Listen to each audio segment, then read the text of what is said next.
Welcome to the Warning Track Power Hour. I'm Andrew Scaff. He's Mike Worman. Today we're going to recap the AFC and NFC Championship games, update our long-running betting competition, and then get into a little bit of a Pro Bowl preview because everyone's waiting to hear about that. I think this is going to be the most comprehensive Pro Bowl preview of any minor sports podcast Is out it? there. Well, it's going to be up there. Top, I'd say top 1 percentile. Okay. Anyway. Well, then we'll talk a little bit about NFL coaching, and yeah, I think that's where we're headed for today. We might mention a little bit of the Super Bowl stuff, but we'll save that for next week mostly. We have one more week before that actually gets here, so we'll spend most of our preview time the following week on that. Yeah. So and reviewing the Pro Bowl, of course, next week. We'll have to spend at least 3-4 hours on that in our next show. So make sure to tune in for that. I definitely will. So from last week's conference championship games, Mike, I'm pretty sure you're going to say that the most interesting thing that happened was the Chiefs' victory. But maybe let's phrase the question a little different than we have been. What was the biggest factor determining the games? Was it solid play from the winning team? Some error that gave the winning team the win from the losing team? Or injuries or officiating? What ended up being like the biggest factor that led to the Chiefs and Eagles winning their respective conference championship games? I think, this is hard to say because I think there were a couple of threads that were in common. I think that the Chiefs game and the Eagles 49ers game had, and that there were a lot of injuries going into the game, and there were actually a lot of in-game injuries. Mm-hmm. And the injuries going into the game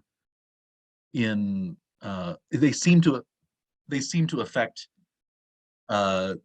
the team that also had the most injuries in the game. So when you talk, so Philadelphia was basically healthy when they got to this week. Hurts is still maybe not 100%. You can't tell what he's doing, what's up with his shoulder, but everybody else seems pretty healthy. I guess you might say, what's his name? Lane Johnson as the right tackle is still kind of iffy. But other than that, they're pretty healthy. But the 49ers have had lots of injuries this year. Most of their players are back now, except their quarterbacks. And it was Brock Purdy as the third-string quarterback playing. So he's only playing because of quarterback injuries. And then, of course, in that game, Purdy gets hurt. Fourth-string quarterback Josh Johnson gets hurt. There's nobody left to play quarterback. They were thinking of maybe putting Christian McCaffrey as a Wildcat quarterback. He's only been there like 8 weeks, so he doesn't know the offense well enough probably. And so they put he did play QB, Wildcat QB briefly in that game. Yeah, he only had like two snaps though. But they decided to bring a one-armed Brock Purdy back in, and unfortunately, the one arm he did have that worked was his left arm, and not his right throwing arm. Turned out he tore his UCL in that game when he was sacked by Hassan Reddick. And then, of course, Josh Johnson, fourth-string quarterback, claimed off the street in December. Also, when he was, I don't know if it was he was sacked or if he was just hit after he threw the ball, but he got a concussion, didn't come back in, and so not a good quarterback situation. They were dropping like flies in San Francisco, but for the Chiefs also, you can say, well, they're both the Bengals and the Chiefs had injuries going in. I think that you could say the Chiefs was more significant because it was Patrick Mahomes. His foot was hurt. Kelsey had that weird back injury that seemed to happen like on Friday night, and wasn't sure if he was going to play. And then, several receivers get hurt. Kadarius Toney out. Mecole Hardman, who had been injured a lot. Both Toney and Hardman had been very injury prone this year, were out, and then Juju Smith-Schuster also got injured during the game, a knee injury, and he went out, and then L'Jarius Sneed on the defense went out, and Willie Gay also was hurt. So like 5 major players, both sides of the ball, both sides of the ball were hurt in the game. Justin Watson was also sick. Like he was the number 4 receiver probably. He was sick. So like there were, and then with Cincinnati, it was the 3 people on the offensive line were hurt coming in, and maybe Tyler Boyd. Did he get hurt during the game? I'm not sure. It seemed to be injured. I don't know if he missed time though during the game. I'm not sure. Yeah, so like there were just so many injuries on both sides, but the Chiefs seemed to have more injuries and they won. The 49ers seemed to have more injuries, but they didn't win. So I guess the injuries fully reduced to like a one offense, and it was cool to see Purdy out there trying to play, but he just couldn't throw. He did not have an incomplete pass on the day, partly because when the injury play, they called it an incomplete pass, but they overturned it and it became a fumble. So I think he'd rather have the one incomplete pass than the fumble. The 49ers would anyway as a team. But yeah, that was a game that was very ugly. Defensively, both teams, I guess you could say, play well, maybe, or like maybe the offenses just didn't play well, but like so many penalties on the part of San Francisco. And this is maybe where you had mentioned officiating. I've been reading and kind of looking at national media stuff.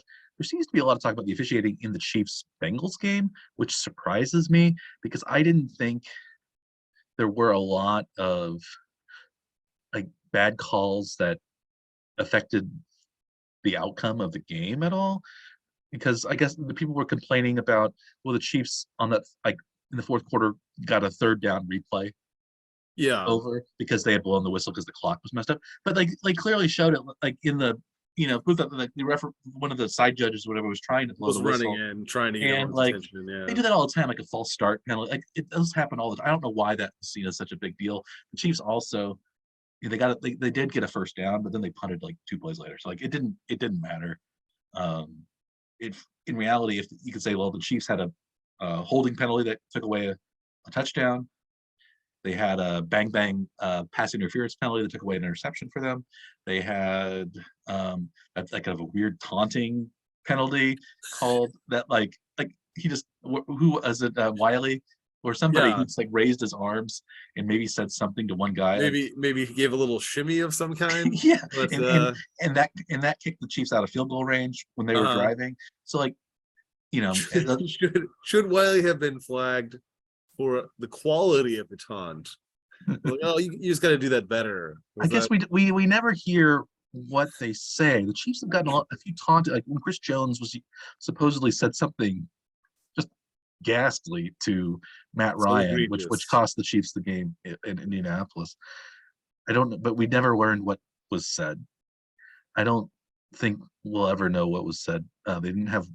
Maybe if they were mic'd up, that we'll see later. But the penalty on the late hit out of bounds on Mahomes was pretty obvious, and maybe it cost the Bengals a chance at overtime, but it was like Butker still had to make that field goal.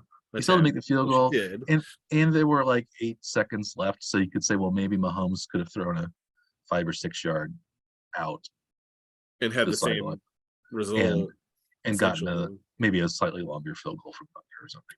But that was an obvious penalty. Like it's if you're pushing a one-legged quarterback named Patrick Mahomes out of bounds late into like the bench, like that's gonna get called. Like there's no. Well, yeah, that's what I was a little surprised they actually called, because that's the kind of play that the Chiefs haven't seemed to get that call in that same scenario in other games during the regular season, which is part of why I don't like the officiating in the NFL, is because it's so inconsistent. Something that we've been told is a penalty is actually called as a penalty. That shouldn't be surprising to everybody. And it was to me a little bit. I was not sure that they were going to throw the flag, even though by rule they're supposed to throw the flag in that scenario. Yeah, it seemed pretty obvious to me. Like the Chiefs obvious. had a similar penalty. So uneven that it isn't Yeah. always obvious, right? Yeah, those late hit out of bounds ones on a quarterback seem to get called more. I think the Chiefs had one against Justin Herbert in in the game in Los Angeles. I think it was Bolton who had it.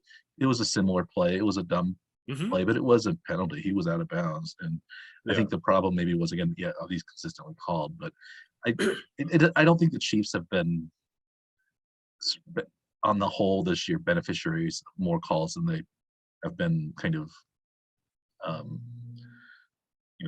damaged by certain penalty calls. So this was a game like I didn't. There weren't that many penalties, and it was fairly even between the two teams. Like before the Hmm. 15-yard penalty at the end, I think the Chiefs had 55 yards of penalties, and the Bengals had 56 yards of penalties. So like until that Yeah. one happened, it was completely even. The Chiefs had a few Right. had I think longer in distance but fewer in number. But like it was like I don't know. I was reading a lot of like analysis and things like that, but it seemed like a lot of people were like banging the drum that this was a very poorly officiated game, and I didn't see that compared to like there were no I thought there were no things that affected the outcome of the game um, to me that weren't Yeah. actual real penalties. I guess you could say, well, yeah, Right. maybe the out of bounds one did affect it, but like that's what it was. It was like they had like Joe Burrow had intentional grounding or whatever, which some people thought was controversial, but that seemed like a real grounding play. And they got the first down anyway on that series. So like, Yeah. it It didn't was matter. grounding. That's what they're supposed Yeah. to call grounding on that. Yeah. Why? It was How more could they not yeah. call it? It was more egregious than any of the Patrick Mahomes Yeah. I throwaways mean, in a he was similar still in the situation. pocket, and there was no receiver nearby, and it didn't cross the line of scrimmage. That's all of the check marks for what is intentional Yeah, grounding. yeah. And I thought it might have actually hit a lineman, but they wouldn't show an angle where you could see it because that's a yeah. different penalty if that pass actually hits an offensive lineman. Or at least in the like or tries to catch it or something. Yeah, like an eligible receiver type of Right. But I mean that penalty. so there could be multiple penalties that could have been thrown there, but you couldn't see if it actually hit Yeah. the offensive lineman. And even if you say it wasn't a real good penalty, like it didn't end up mattering for the Bengals since they got the first down anyway. Or like even if you thought the Chiefs do over on third down in the fourth quarter was bad, well, nothing came of it. It was, Mhm. three plays later they punted. And, it's like it Yeah. was so I was just They kind of did end up shocked. getting a first down after Yeah. that Yeah, there was a pass interference or defensive holding penalty offensive holding. Yeah. on Eli Apple, but like, you know, those get called and nothing and like even if you think that was a raw deal, nothing happened. There was no it did not It didn't affect it. immediately result in something that changed the outcome of the game. Yeah. Yeah. I guess you could say, well, maybe it would have, there would have been 30 more seconds on the clock when Joe Burrow uh, got the ball. Instead of 2.5 minutes left, there would have been 3 minutes left. But if you say that, then well, Mahomes and the Chiefs would have just had more time to move into field goal range. So like it's I was really surprised. What that was seen as an issue. I think officiating has been a problem this year, but like Yeah. that game didn't seem too bad to me. There weren't a ton of calls, and there weren't like I would say if anything, the Chiefs got the worst end of it because they had scoring plays that were altered because of penalty, or Yeah. big turnovers that were disallowed because of penalties. So, but I think maybe the worst call though was the no call. I think in um, Philadelphia when at the very beginning Hmm. when Devontae uh, Smith caught what looked like he caught the ball, but he did not catch the ball. Was called a catch. It was called a catch, And and then then they not hurried not it up challenged. and wasn't challenged. Um, Maybe I think you could say one thing that was inconsistent was the use of assistants from New York. That the maybe New York should have looked at the play and gotten word to the officials to kind of reconsider because they did that a few times in the Chiefs game. I think Yeah. when Mahomes threw that pass when it turned out his knee was down before he threw it, they Hmm. did. Um, they didn't a couple, and it seemed like maybe that's possibly what happened when Tony didn't get his catch. I don't know. But I didn't, for the most part, the officiating didn't determine the outcome of either of those games because it was either the play on the field or the injuries on the field that Probably the determined bigger everything. factor. Yeah. Yeah. Because San Francisco was definitely affected by their injuries to the point where they were reduced to a run offense only and really no other option. And then they were the team that was penalized more in their game, but most of the penalty calls in that game were not questionable. Like the unnecessary roughness where a player is like literally punching another player trying to get the ball loose, but it's just punching the guy in the arm, like full on haymaker style punches. Like, how does that not get flagged? That's not controversial. That's clearly something you're not supposed to do. Yeah, and like their personal foul penalties that weren't terribly like controversial either. Like there's a lot of fighting between the teams. That was a very chippy game. I think probably because Purdy got hurt. But I didn't. Yeah, that was neat. I'd say I was really disappointed in how that game turned out because of what happened, and like maybe we'll talk about this a little bit.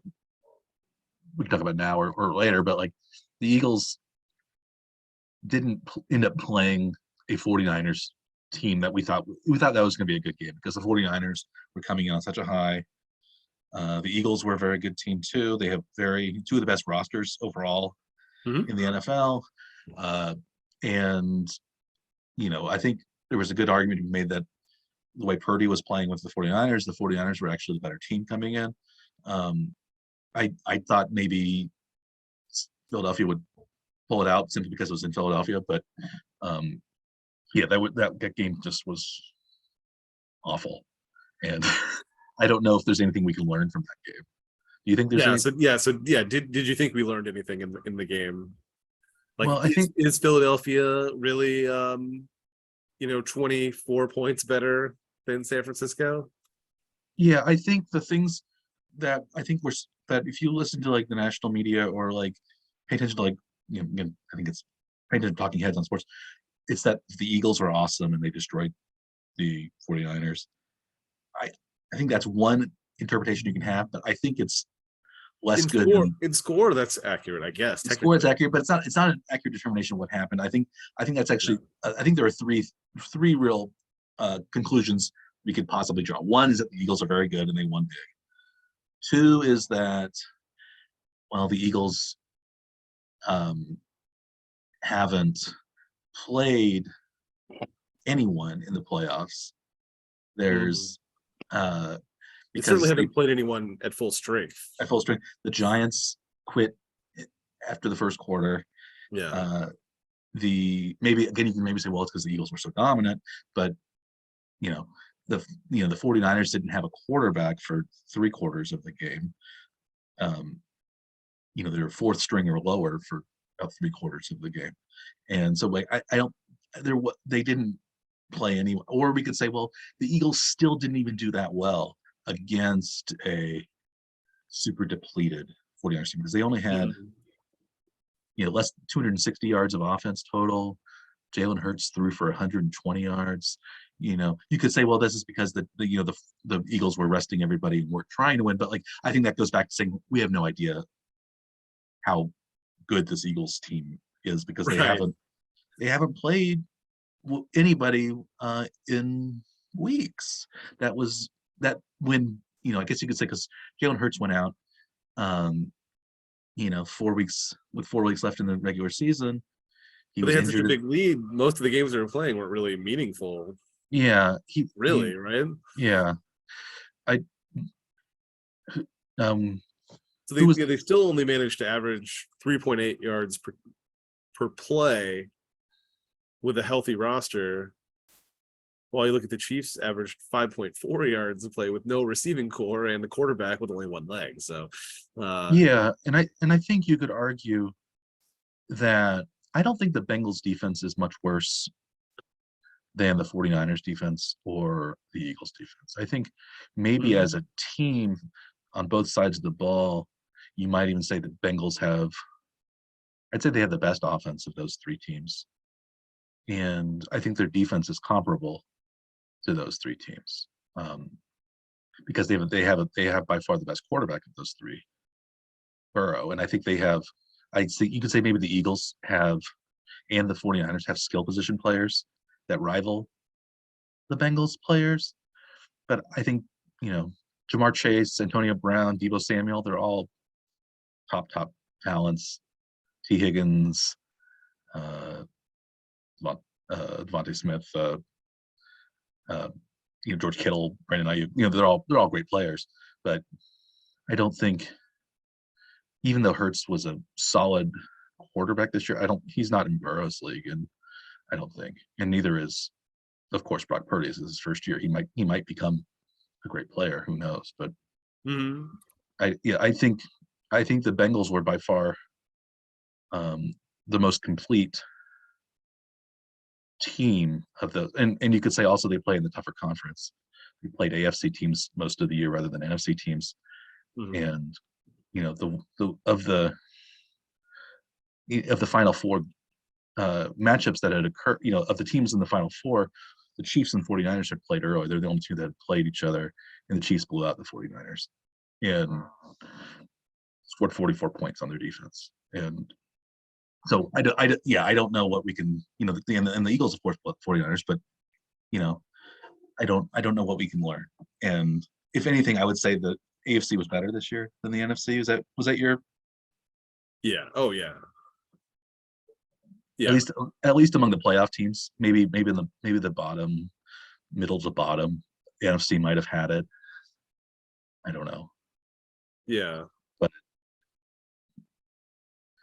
yeah, I think AFC probably. I think it's a lot because of quarterback play, and we think I think we before we started this, we talked about who were the top quarterbacks on the Eagles' schedule this year, and Philadelphia played, so going from most recent to previous. I don't think we'd say Daniel Jones or Andy Dalton would be top 5. Maybe he would. I don't know.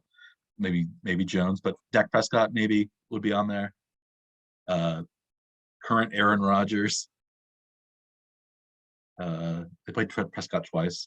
Trevor Lawrence. They beat the Jaguars earlier. That was when the Jaguars were not very good. Week 5.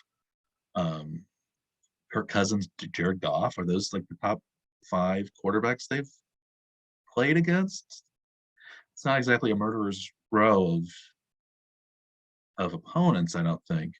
You can only play the teams that you're scheduled against, but right. But it did seem that they happened to catch some of the teams when their quarterbacks were hurt too. So, right. I think you could argue, even if you think the Eagles are really good, they haven't been tested against good teams.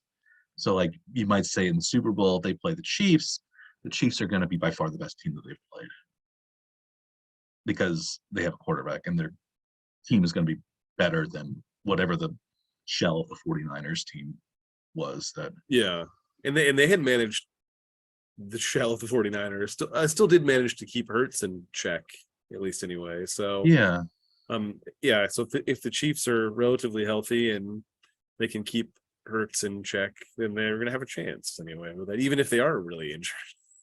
I think you could still make the argument that I don't believe this, but I think you could logically make the argument that the Eagles were the best team in the NFL this year. Maybe if Hurts doesn't get hurt, they're 16-1, and they but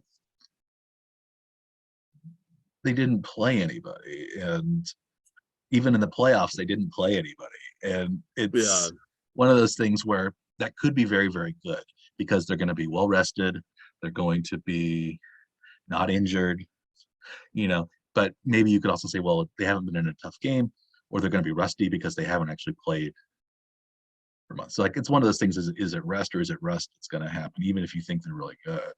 And I'm not even sure there's evidence that they're really, really good or not because of the opponents. So I and going in, I think I think the Eagles could certainly beat the Chiefs in the Super Bowl, but it's a one-time and they're game. currently favored, I believe, right? Is that Favored by 1.5 now? Yeah. Yeah. The Chiefs, I think, opened as like 1 or 2 point favorites, and then the public betting line okay. quickly went to the Eagles. I think that's the same, basically the same thing also that happened in the Cincinnati game. Yeah. The Chiefs opened as maybe 1 or 2 point favorites, and then it quickly went to plus 2.5. Chiefs plus 2.5. And now it's and then when we made our bets last week, it was Chiefs plus 1.5. And right now, I think it's Chiefs plus 1.5 against the Eagles. So there's still a lot of time. I think we aren't going to make bets today, but I think if we were going to make bets, this would be the time to bet on the Chiefs, because I think the line will probably drift towards. Should we just go ahead and make one bet right now with the line where it is, and then we can make another bet next week, wherever the line is then too? Ooh, that might be interesting. I think we're going to make the same bets, aren't we? I know, because that's why it's like it doesn't really matter. I mean, we're both going to pick the Chiefs, plus or minus whatever it's going to be. I think we're probably both going to end up picking the Chiefs. I'm assuming. Does that sound right? Yeah, I'm not. Then over unders. Does it matter where the over under line is? You're going to pick one or the other automatically, or? I don't think so. I would see where it drifts. I would be inclined. What is the over under line right now? I haven't looked yet. Yeah. I would say it's like 49.5. So a little higher, but the weather's going to be a lot nicer. Right. In Arizona than it was in Kansas City or Philadelphia. It wasn't cold in Philadelphia, but it was kind of windy and rainy.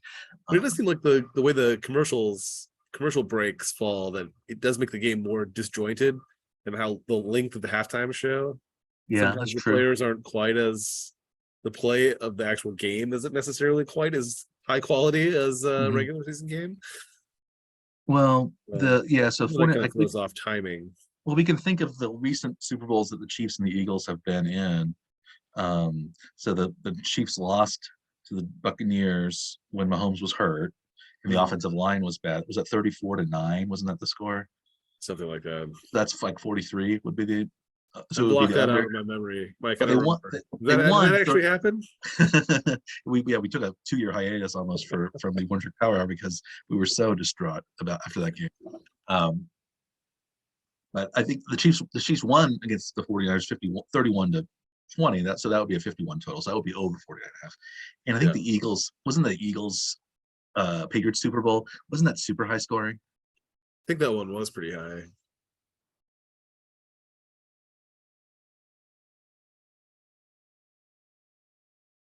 $41-33. So yeah, that would have been 74. way over. So way over. So like you could say that 2 of them are over, one's way over, and the one that's under wasn't that far under. So like, yeah. And you think, I would say the Chiefs are healthier than the Chiefs turned out to be, or will be healthier, even because I think they'll have some of those injuries, and they aren't injuries to the line. They're going to be injuries to skill position players.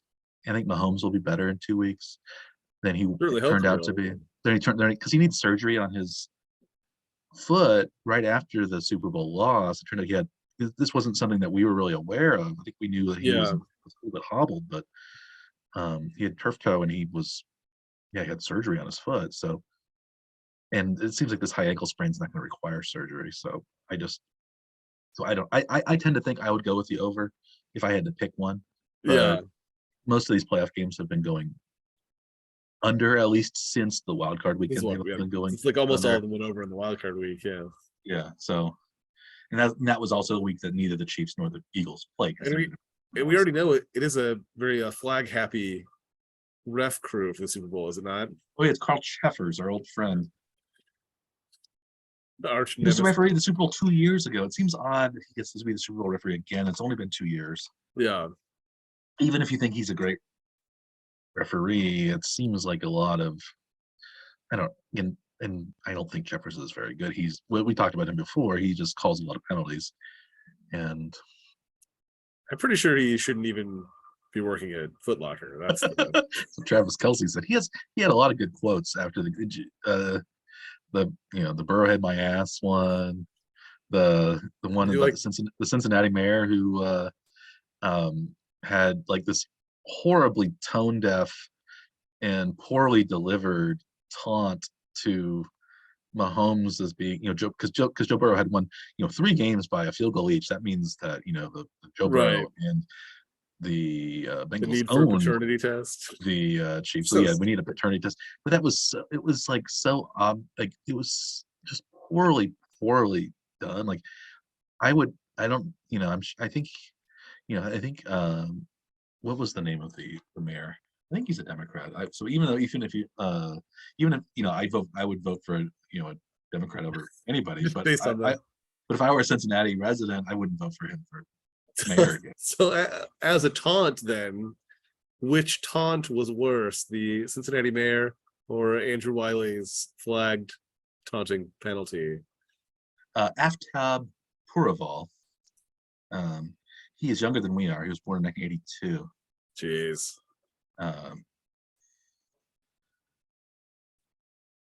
Wasn't Jerry Springer mayor of He Cincinnati was, at the time? the mayor of Kansas City, Quentin Lucas, is actually younger than that. He's 1984. So I don't we feel old that the mayors of those 2 cities are younger than Yes. we are. And do you remember? I think I told this. Do you remember we used to socialize with Mayor Lucas, or somewhat?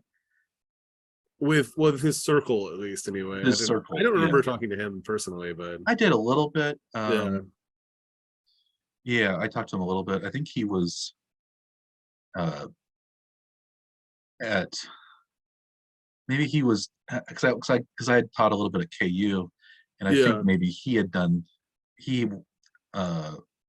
was teaching at KU, so I think that's what we talked a little bit about. But yeah, he seemed nice-ish, but kind of in an oily politician kind of way to me. He's an attorney. But yeah, well, he was also a politician type of attorney. So like Yeah, he was already. so yeah, but he seemed nice enough. But yeah, yeah. So that's so we have that. But yeah, Aftab Puraval, I would not vote for him, even if I lived in Cincinnati and liked his politics. You would now vote against him because of that taunt. Basically, did you like Kelsey's use of the term jabroni? Jabroni. I did. I like the use of the term jabroni. Usually I say what I say is if I call somebody a jabroni, I would call them a jabron. I have that. I use the kind of American Italian accent where like they don't use it's like the Sicilian. They don't use the final vowel a lot of the times. The gabagool. Right. Paisan, it's like you don't say paisano, you say paisan. It's the you drop that last vowel. Yeah. This was straight WWE. Mozzarella, pepperoni. It's one of those. Gabagool. You don't say the capicola. You say you don't say the end. Or I'll be in New Haven. They have famous pizza in New Haven, Connecticut, and the best pizza I've ever had. And it's spelled a pizza, APIZZA. And if you go to the authentic ones in the New Haven area, but they pronounce it a beats, with a B sound instead of a P and no A sound at the end, so it's a beats. And you get mozzarella on it. So I like that. So I like to say jabroni instead of jabroni. Yeah. It sounds more Italian, and because jabroni with an I on the end of it would be a plural. Yes.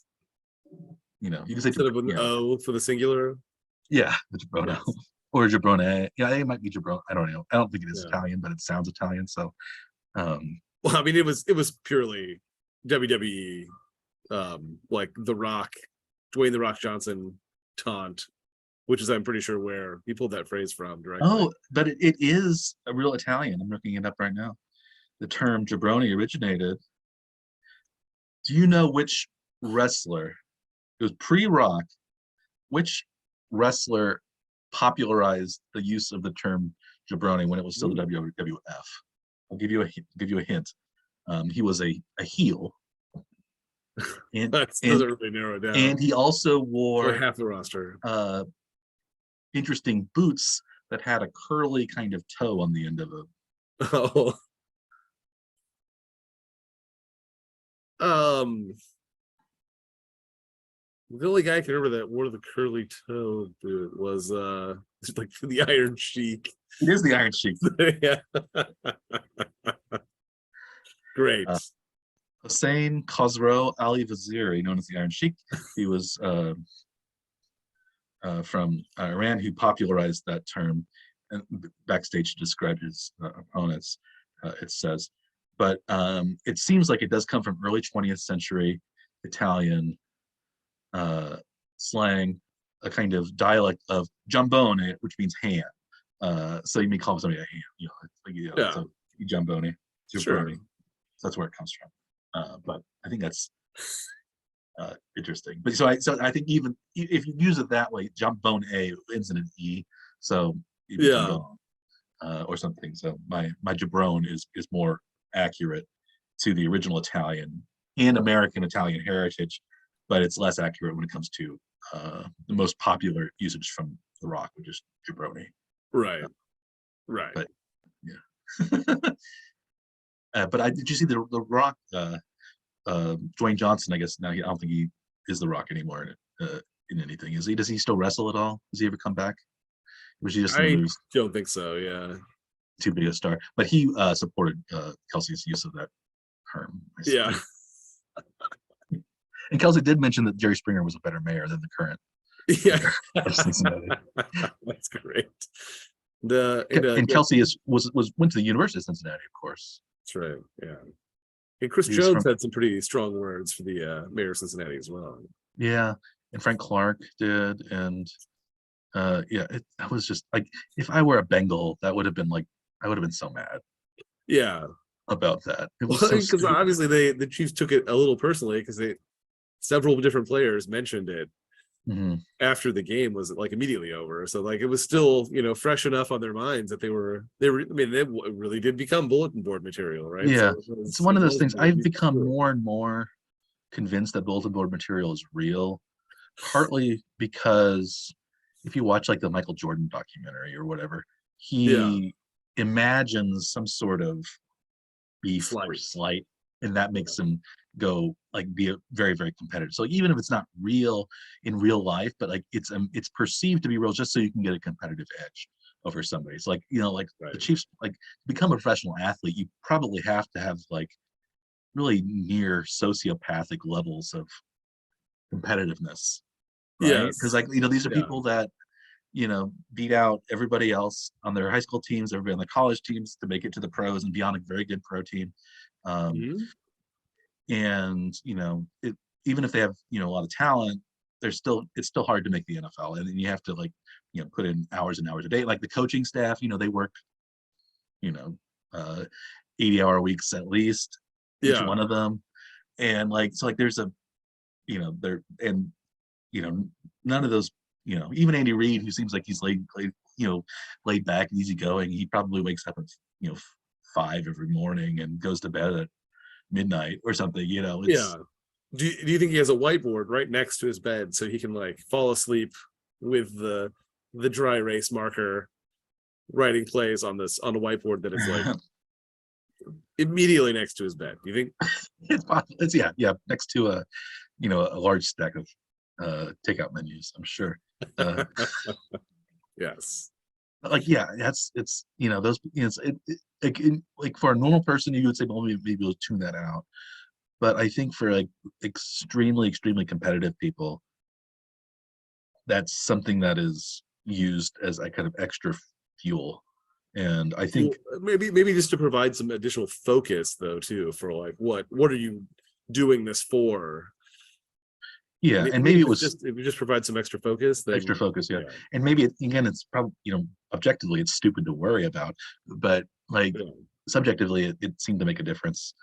And the Burrowhead talk and all that stuff, like that was maybe it was just the first thing on their mind if they won, but like I think that influenced them throughout the game. But yeah, so individually and then even as a collectively as a team, they seem to have really taken that as a fuel then too. So is that bulletin board material, do you think, more important than home field advantage in games? That's hard to say. I think home field advantage is less important than it used to be. Mhm.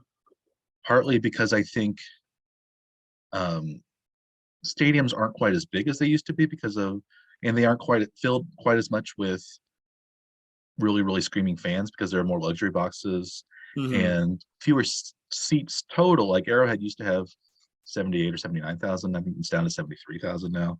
And a lot of the increase in number of seats went to the middle deck, which is empty. Even, it's the people behind the glass, enjoying their cocktails and their, nice buffets and things like that during You know the that game middle even. deck has heat lamps now too. It's like up underneath the overhang. Oh There's yeah. like a ring of heated areas. So like the seats that are very close to the very top of the middle deck Yeah. are quite warm.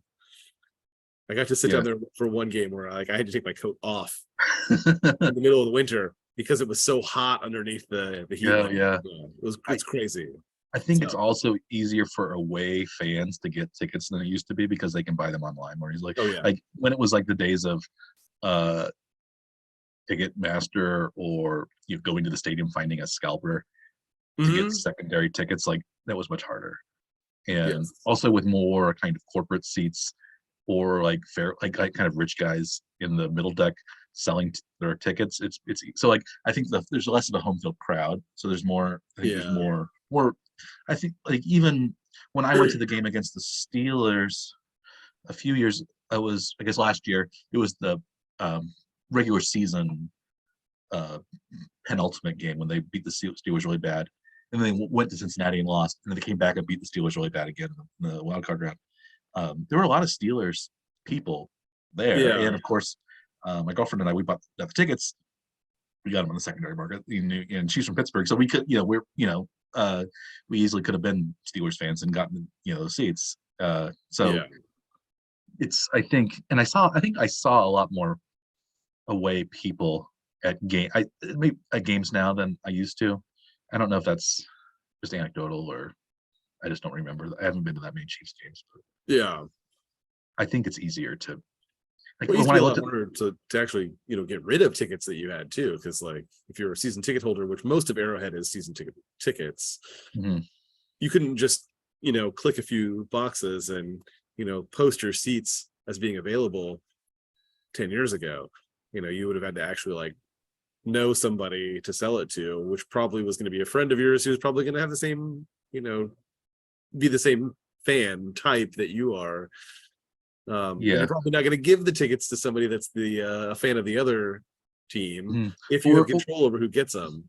Yeah, So or it would be like a local kind of broker, like Tickets for Less or something like that. Like they used to advertise on the radio. I don't know if they still yeah, do on sports radio, but like it would be like, well, you still have to go to Kansas City to buy them. Like if you wanted, like if you were a Cincinnati fan, really you probably would have to buy your tickets after you made your flight and yeah, or driving arrangements and got there.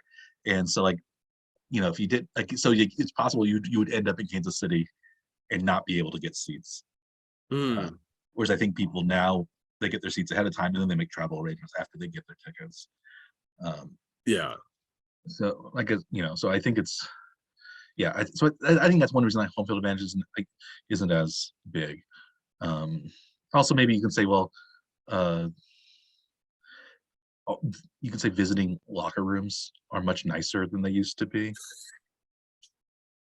I would guess that they're not as nice as home locker rooms, but I'm sure they're nicer than like, yeah, the visiting dressing room in old Candlestick Park, or right, these old, you know, pre-renovated Soldier Field or something. They would have just been like high school locker rooms with things. So I think that the amenities are much nicer for the opposing teams, and that's my 2 cents anyway. So I think home yeah. field advantage is less. What was the question? Is home field advantage or bulletin board material What's bigger? more important? I think it depends on the game.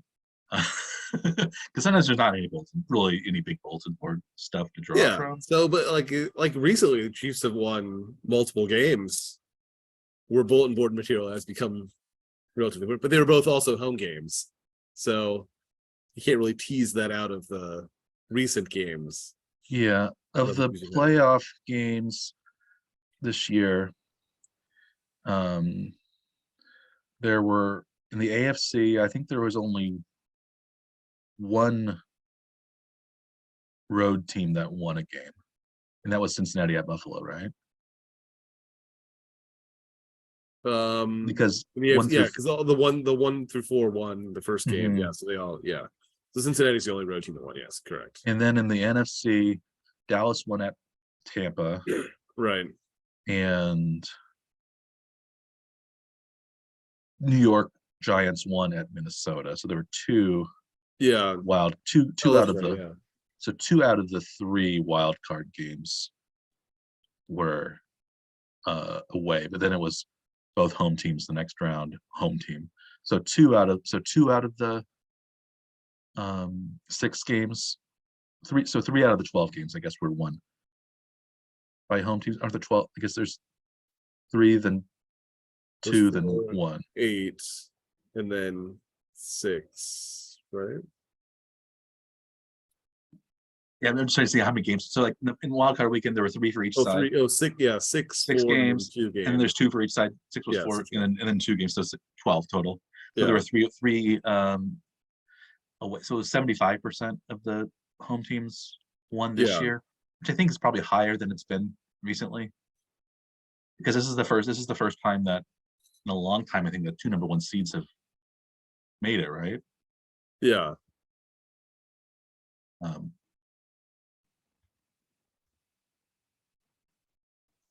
2 number 1 seeds have. So yeah, Do it's you ended know? up very, very chalky though, hasn't it? Yeah. Do you know? So this is the so this is the first time since the Philadelphia Eagles and New England Patriots played in 2017 that both number 1 seeds have made it. So it's the first time since 2017. That year it says it was the 4th time in 5 years that the top seeds in each conference made it. But then before that, it says only once between 1994 through 2012, both number 1 seeds made it, and that was a Colts Saints year. Yeah. So it's since 1994, it's only happened for six times. Well, That's surprising, I think, isn't it?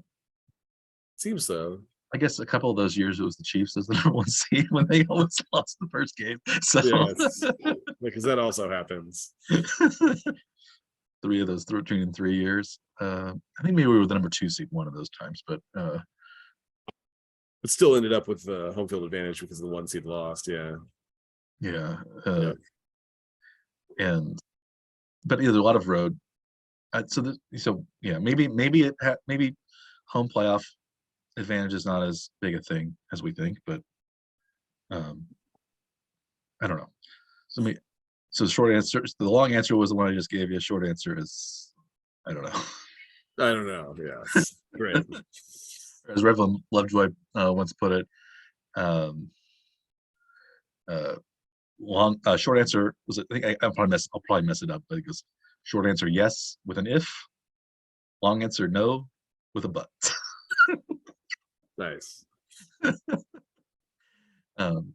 Which one is more? I guess it would be Yes. is home field advantage more important than ultimate material. But what do you think? I rambled a lot. I like your second answer of the. I don't know. maybe we can figure that out from the Super Bowl to see what bulletin board material comes around. Yeah, I don't think there because it's not a home game for anybody, right? So it's not a home game. I don't think there is a lot partly because I think it's Andy Reid associated with both teams, and as we found out just earlier today, Nick Sirianni was a Chiefs assistant for 4 years during the Todd Haley, Romeo Crennel years, and then he left when Andy Reid got hired, and eventually, of course, became the coach of the Philadelphia Eagles after spending some time on the Indianapolis Colts staff. So there's those connections. There's also the Kelsey brother connection, and I don't think there's really bad blood between the two teams like there was between the Bengals and Yeah. Chiefs. Doesn't seem to be. So, and this is also one of those games where like, you can't say that like, like, there were like people saying that if Burrow won, like, if the Bengals won against the Chiefs again, that like Burrow would somehow be a better quarterback than Patrick Mahomes, which made no sense. Yeah. But that's what people were saying, because I think this idea that quarterbacks It doesn't have to make sense, but people win were saying games somehow, and they do, but they don't play against the other quarterback. They don't win the game by being better than necessarily the quarterback. It's they have a better game perhaps against the defense that they're playing against than the other quarterback does against the defense he is Yeah. playing against. And in most of those cases, when it's Mahomes playing, his defense is not as good as the defense that he's playing, especially when they get higher up in the playoffs. So it's, and I think he has a much higher degree of difficulty usually. And I don't think people are saying that like Jalen Hurts is going to be the new Mahomes if he wins the Super Bowl. Or that he may need a paternity test to determine Yeah. if he is Mahomes' father. Yeah, I don't think the mayor of Philadelphia is going to do that. I don't think they're. You don't know. gonna- You don't know that. Well, that's not going to happen. I don't think naming the stadium the Glendale Cardinal Stadium after Hurts is really going to piss the Chiefs off, because it's not what they play. Like, there's those, like, I don't know, Super Bowls are usually more sterile because the teams are from different conferences, and also because of the crowd that's going to be there, because it's a neutral site. Yeah. And I think there's also, because partly there's a lot of hype being built up, but like it's not usually animosity hype that gets built up. It's players are going to be nervous on both sides. Self-promotion more than like fight picking, right? Yeah, I think so. Usually, it's So it's one of those things as well. I think the teams kind of hang out together a little bit before the game, because they have to both go through the media days and things like that. So like, not that they're hanging out, but they're like on the field together more, probably. There's right. more Non-hostile scenarios, and they're both usually road teams in that environment. So like, I don't and this time remember. there are, like we said, brothers on either side of the team too, so there's some kind of bridge there. Yeah, do you recall any fights that broke out in Super Bowls? I'm not thinking of it anyway. Looking it up. I'm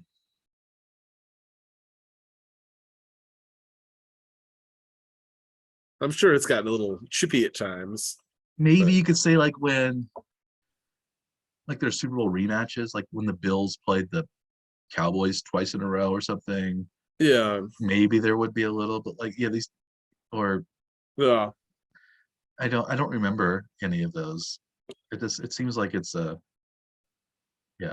like the NFC Championship game had a lot of fights, and I think the Chiefs Bengals wasn't chip free either, so it wasn't as chippy as the San Francisco Philly game though. That one got not at all. a couple times. Yeah, that had a lot of that was a lot of fighting. I guess you could say there was a little bit of animosity between the Chiefs and the Buccaneers in their Super Bowl when Tyrann Mathieu got flagged for yelling at Brady.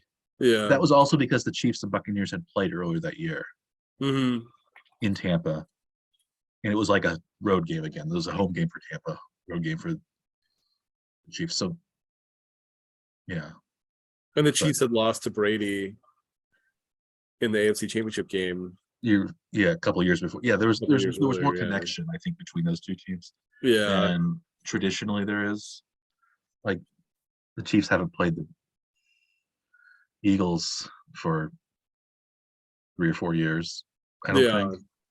And they only play every 4 years anyway. So yeah, I think the game's gonna have like more meaning probably for Andy Reid than a lot of the scenarios that you typically get out of Super Bowls, right? It's more of his legacy on the line than much, really. Yeah, or Sirianni, or it's like it's the play, it's legacies for both the players and the teams. Mahomes has a big it's a lot like you say, well, he would be, I guess, 1-2 in Super Bowls if he lost. He'd have 2 Super Bowl victories if he won, and that's Yeah. that's more than a lot of Well, Hall if of the Fame Chiefs want to claim some players. kind of potential dynasty, then you need to Yeah, win as many as you can. and Yeah. you could say this is the Eagles' real chance because in a couple of years, actually next year, I think they're going to have to, or they'll have to offer Hurts a contract because he was a second round draft pick, so he only has a 4-year contract going on. So like after this game, they'll probably have to offer him a new contract, and then they'll pay him, you know, uh, $50 million or whatever the going Maybe. rate. Did you see the new cap number was released? It's a lot higher, right? Today. Yeah, I think it was like about 16 plus million more than this year. So the Yeah. Chiefs are actually in really good shape, I guess, for future season. Yeah, the 224.8 million. It says. I think it was like The Chiefs 16.4 million. I think from this year. Yeah, so the Chiefs are the only team of the Final Four that had a quarterback not playing on his rookie deal. Yeah. At least the starter. I guess Garoppolo wasn't, but he wasn't the starter in Yeah. San Francisco. And I mean, he's not making as much as Mahomes is anyway. But so its idea is if you have a cheap quarterback, a good player who's not being able to be paid their worth, right, in the first few years, you can get the talented roster like the Chiefs. What the Chiefs had when they went to the Super Bowl the first time, and when they have Tyreek Hill and all these players, right, Ron Matthew, and all these defensive stars, and they couldn't have as many of those. And so the Eagles right now have I guess a more talented overall roster, more balanced, at least financially balanced roster, right? Yeah, but they're going to have to start paying some people, and so the idea of the window might close. And that's something that might happen to the Bengals even because they have really good top end talent, and they aren't going to be able to pay T. Higgins what he wants, Jamar Chase what he wants, and Joe Burrow what he wants, probably, with also trying to keep the defense intact. Right. They're gonna have to figure out how to balance all that when they get to it. And the Chiefs have done pretty well with that, partly because they drafted so many players the last couple of years that have been really good. Do we want to talk about the bets? Let's do that right now. Yeah. Since we've rambled a lot, a lot about the games. So let's talk. I guess so. Let's talk about the Eagles 49ers first, since that was our first game chronologically. We each made a bet on the spread and a bet on the over under, and we also made a prop bet related to one of the players. We didn't have much success with the prop bets, did we, Mike? Yeah, we had no success with our prop bets. We were 0-4 on. And by much, I mean none. Yes. I guess 0-4 total on our prop right bets this one. I had the prop of, I think, Jalen Hurts over 70 rushing yards. I think it would have paid 300 plus 300 or something like that. That's right. And he didn't get that high. Maybe because his shoulder was hurt, but also because he didn't need to, because the game was so lopsided. It was more of the second part there, because he gotten to 39 yards, I think, relatively early, and then they just didn't need to. He had a couple of big runs early in the second half. Yeah, so he had a couple relatively long runs. Yeah, and then they didn't need to do it anymore. So yeah, mine turned out better than yours. So you could say, even though we both lost, you lost your prop bet. In this case, more than I did. Yeah. In the first drive, when I had Brock Purdy 275 plus passing yards at plus 320, and he had 19 yards passing in the first drive, and then gets injured, and then it's like he had 23 total. He's probably not going to get there. No, he couldn't even. As soon as he didn't come back out for the next drive, that basically vaporized. Right? I'm surprised they just didn't have him shovel pass forward. I thought maybe they would try something they do with Mahomes and stuff, but. Oh, I have a trivia question though for you about the 49ers backup quarterback, backup to the backup to the backup to the backup quarterback, Josh Johnson. Hey, one thing before we start, did you watch The Office? I did. Did you see the very end of The Office where they were hiring an assistant to the regional manager? Yes. And this is when Dwight was the manager. Yes. And Jim was the assistant to the regional manager, and Dwight became his own assistant to the assistant to the regional manager. Yes. That's kind of what happened with Brock Purdy, because he was the starting quarterback, but he was also the backup to the backup quarterback in this game. Yes, when he was healthy enough to play, but not Yes. really healthy enough to just come back in on his own, right? Yeah. So he was the backup. He was his own backup's backup, and I don't think you can say that for many players. No. But that was Brock Purdy for you. But yeah, Josh Johnson has been in the league a lot longer than I had realized. Okay. He was in the 2008 NFL draft. 15 years ago, approaching. And so there are still only right now 8 players from that draft. 8 of the 255 players drafted. I think that was 255. 252 players drafted. Only 8 are still in the league. 3 are quarterbacks. Can you name them? Probably not. So are any of them starting quarterbacks? Yes. And has made at least one start this year. And the third guy has made an appearance this year. Ooh, that's in the playoffs or in the regular season? Yes. Both. Okay, I think Not I a think start. Made an appearance, but not a start. Made an appearance, but not a start. Okay, I think I know that one. I'm guessing that one. I don't know if Henne was drafted that year, but he's been around a while. So I think Chad Henne, maybe that's one reason why you asked the question, because there's a chief involved. So I'm gonna say Chad Henne. That's one correct. of the answers. He was a second round pick, Miami Dolphins, 2008. Out of Michigan. Yeah, and he graduated like 12 years after Tom Brady did, or something like that. It was crazy. Yeah.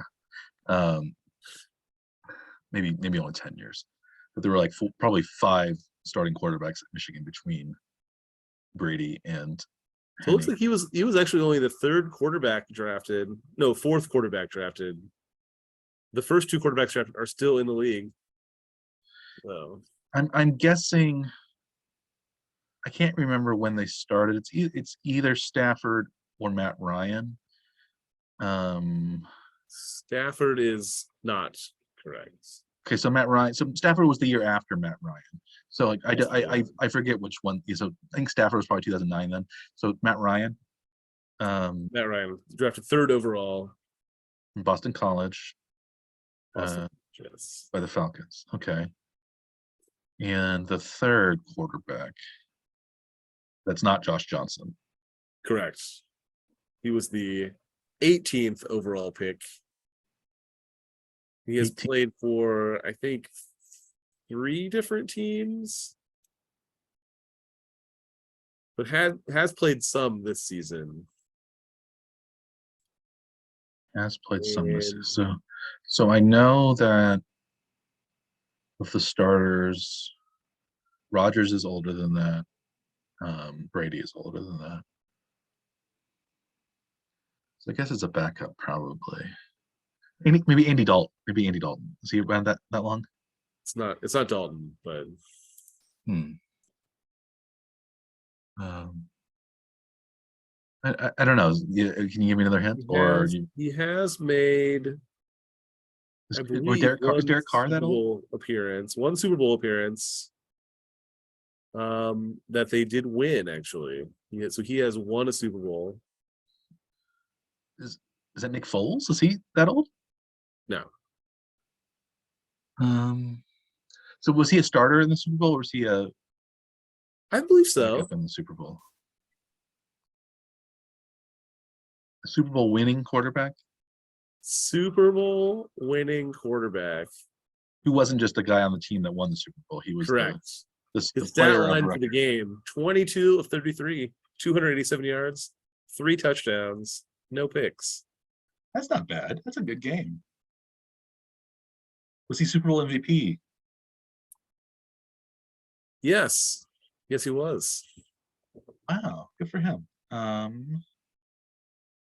So like, was thinking the quarterbacks have been around a long time. Geno Smith's been around almost that long, but I don't think he never went to the Super Bowl or was a MVP of the Super Bowl. Yeah, impressive playoff resume. 10-5 as a record though. That's not bad. Oh, was it Joe Flacco? Joe Flacco. Yes, I should have remembered him. Jets sometimes second string or sometimes third, sometimes fourth string quarterback. Right. It didn't seem to make much sense. Yeah, it's kind of all over the place. Yeah. Delaware Blue Hen. I think. Do you remember? Was it Tyler Palco or Tyler Thigpen? I can't remember which one. Horrible Chiefs quarterback. One of those horrible Chiefs quarterbacks. One of them actually was named the starter at Pitt and forced Joe Flacco to go to Delaware, Really? University of Delaware to play. And I think Palco. I want to say Tyler Palco, who was even worse than Tyler Thigpen. Right? Palco went to Pitt. Yes. So that could be. Yeah, he went undrafted in 2007. Yeah, oh, here it is. After replacing Walt Harris as head coach in spring 2005, Dave Wanstedt, former Bears coach, Miami Dolphins coach, famous mustache holder, chose Palco over Joe Flacco as the starting quarterback during Pitt's spring training. Flacco was left to run Pitt's second team and eventually transferred Division I AA, University of Delaware. There you go. My knowledge of poor Chiefs players and their backstories have There you go. come through again. But yeah, so Flacco. Okay, interesting. Any other players that of note that are still in the league? Oh, they're still in the league from that draft. Now I've lost that page because I looked up Flacco and then Palco. Both end in, Let's see. that's interesting that they both end in O as well. Right. Two-syllable name. Let's see who the Chiefs draft from that. Who was the Chiefs' first pick? That was Albert was the Chiefs. That was the Glenn Dorsey. Glenn Dorsey was the first. I looked it up just now. They had two first rounders. So Glenn Dorsey was number 5 overall. Albert was 15. So that was a decent draft. Yeah, Glenn Dorsey. And I think that was the Brandon Flowers, Brandon Carr, Jamal Charles draft. So yes, one of the few really good drafts of that really bad era of Chiefs football. But yeah, there's one wide receiver still in the league, Matthew Slater. Yeah. Okay. It's still in the league at least anyway. Yeah, there's not many players that are still there. Deshaun Jackson and Calais. Oh, he's sort of active, I guess. Yeah. Dwayne Brown, a tackle drafted by Houston, still in the league, and that's it. I'm looking at it right now too. Oh, Calais Campbell's still in the league. Yeah, I said them like back to back, but you did? I didn't hear it. Yeah. Okay, I was looking at myself, I guess. I think you're already talking about Deshaun Jackson before. Yeah. Okay. Yeah, I was talking about Deshaun Jackson. Yeah. The guy, the player who, of course, also played for Andy Reid for his best seasons on the Eagles. Yeah. Okay. Yeah. Oh, back to our bets, I guess, right? We want to finish that. Yes. So those are some good trivia questions. So then we also bet on the spread, of course. Yes. You bet the Niners +2.5. I bet the Eagles -2.5. I thought it was going to be a close game, a good game. I thought maybe it would just be the home field advantage of the Eagles and the rookie Brock Purdy, maybe not being accustomed to that big a game on the road that might determine it. And it didn't end up mattering because Purdy got hurt, and there was no chance. We didn't find out if that had anything to do with it or not. Yeah, we didn't. Yeah, Purdy got hurt. Yeah, Purdy was playing okay, I guess. Yeah. Although you could say, well, he had that fumble that if he hadn't gotten hurt, who knows? But yeah, so that didn't. So you're, I kind of won that one by default. Early. Right. Yeah, you knew that.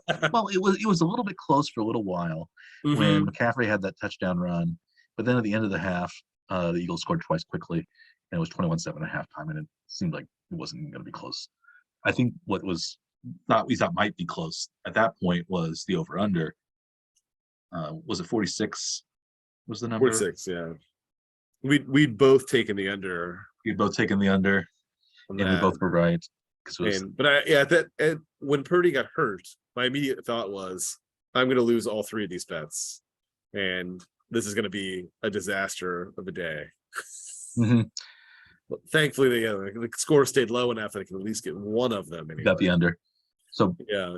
I was 2-1 in the, or I guess and then even as the betting mentality, when Purdy came back onto the field in the second half, it's like there's still a chance that they can come back. Like, I mean, there's not, but the betting Purdy line, yeah, automatically goes to it's back on the table. The possibility is back on the table. Mine, back on the table. I thought the only thing that was back on the table possibly was the over, which would have been bad for both of us. So right. I didn't think the spread was going to be threatened, but it's one of those things where you think, oh, maybe if they just string a couple things together, you never know what's going to happen. But yeah, then it became evident that Purdy wasn't actually able to throw, and that he was just out there to hand the ball off or trying to be at least a mental threat.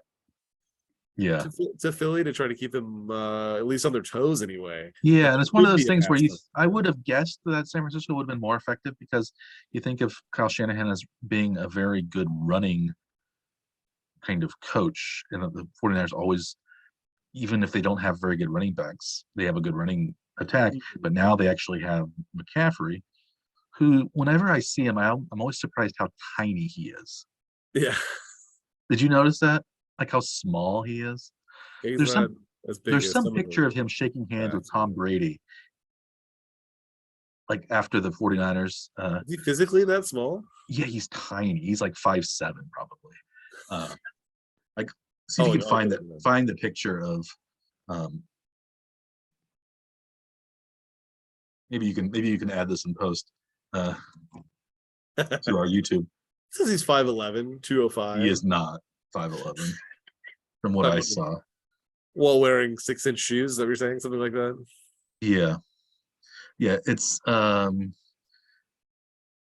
a YouTube clip of it. But yeah, I'll show you the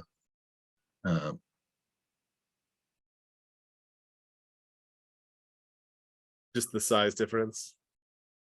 Yeah. Yeah. Unless Brady is 6'6". I think Brady is pretty tall though, isn't he? He's tall-ish, I think. He's maybe 6'3", 6'4". I think most quarterbacks are like in that area. Okay, I sent it to you. But like, there's a picture. Like, Brady is easily a head taller, and McCaffrey is standing as tall as he can be, and Brady's kind of hunched over.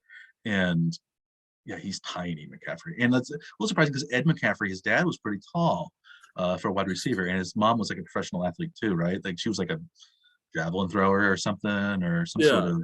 Oh yeah, like, it's a full like. He comes up to like Brady's, like almost nose. Maybe but I think that's because he's leaning down though too. Like McCaffrey, like you see, fast forward like a couple of frames. Yeah, I don't think he's up to his head, and up to his chin even. He might be at chin height, but like Brady is also kind of hunched and down because.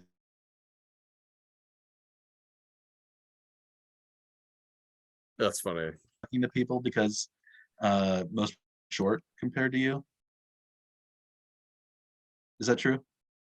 I mean, yeah, pretty much. And short people always stand tall because they don't want to appear short, especially if you're a man in a professional athletic context. I think there's a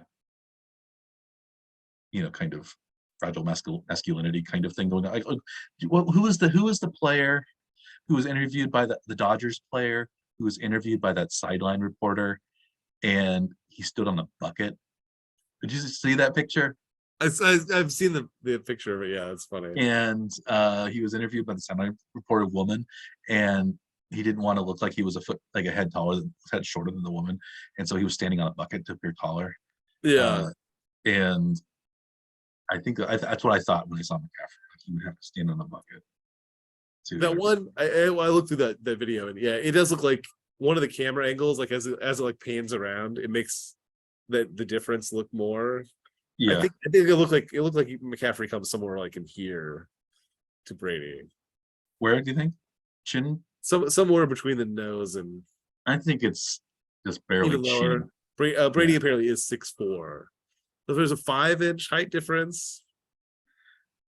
I think 5 would be at least above them. Because you remember, like, your eyes are halfway. Like, Yeah. like an artist, like your eyes are halfway up your head. Like we forget that. Like Yeah. we think, people draw, like you think your eyes are higher, but like, even if you have a big, even if you don't have a big forehead, like it's still, there's a lot of it's a lot of height above your eye. And Right. and he does not come up to his eyes, that's for sure. No. And I would say he only comes up maybe to his nose because Brady is bending down. Maybe, yeah. So yeah. But also my pet theory is that McCaffrey is tiny, and I've had that for a little while, especially at least since I've seen that picture. So I've kind of shrunk him down in my mind. I think of him as like a Clyde Edwards-Helaire size. 5'7". So now Tom Cruise. automatically shrink him He's down. Tom Cruise height. He's much closer to Tom Cruise's height, I would say, than he is to Tom Brady's height. That's probably true though. How actually tall do you think Tom Cruise? I'd say Tom Cruise is 5'6". I'm sure I'm sure they say he's like 5'9", but he's probably This is 5'7".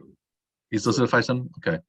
So if that is true, if all of those heights are accurate, then you are correct. McCaffrey is closer to Tom Cruise's height than Tom Brady's height. Yeah. If the heights are accurate. If the heights are accurate. Two of them are likely not accurate. I don't think they're I don't think Brady's height is inaccurate. I think he is exactly. Yeah. So I think, he would have these giant lifts in his shoes if you were in a movie or something like that. Like yeah, you get like De Niro or Al Pacino, these tiny actors who are. But yeah, McCaffrey's made up to like people to assume that they are much taller than they are, right? That's what you just always assume, that actors are huge. Yeah. So Ed McCaffrey, the dad of Christian McCaffrey, how tall is he listed as? 7'1". He's 6'5". Oh, that's taller than Brady. I remember because he was a tall guy. I remember when he played, and he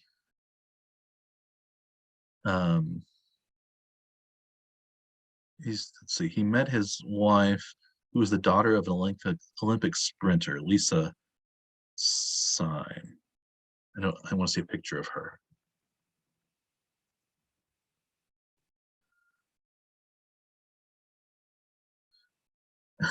The first thing under Lisa McCaffrey is height. So it says she's only 5'2". But also it says she might be 5'6". So it depends. Kind of a big difference there. Well, it's like McCaffrey's height. I'm sure he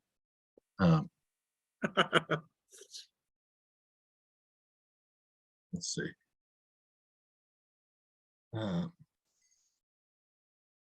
It says, I don't know. He's short. I think he got it from his mom. Shortness. Because it's unusual to have, like, we think of everybody, getting taller as generations go by. Like, yeah. How are you compared to your parents? I'm an inch taller than my dad. Yeah. You are much taller than either of your parents. Yeah. Do you have? Because you're 6'4" or 5". 6'4", yeah. Yeah, I'm 6'1", and my dad is about 6 feet tall. My little Yeah. brother is like your height, 6'4"ish. Um, Andy's that tall? yeah, and he's about he might be maybe an inch shorter than you. I'm not sure. 6'3", 6'4". It's like, wait, have I seen your brother in person since high school? I'm not sure. Yeah. Steven, how tall is Steven? Is he 6 feet tall? He's about Or is 6 foot tall, yeah. yeah. But yeah, it's one of those, yeah. Which is still much taller than my parents were. Yeah. At least I think of it that way. Like, Yeah. at least generations seem to be getting a little bit taller. But anyway, we've talked about McCaffrey being short for a very long time. Do we want to How get about to the other game, Mike? get to the How other are game? we doing the other games bets? Better, Yeah. right? Well, one of us did it better, I guess. Yeah, we both again missed the prop. I was agonizingly close, and you were fairly close in yours, I guess you would say. So, well, talk about yours first, because I have a sob story to.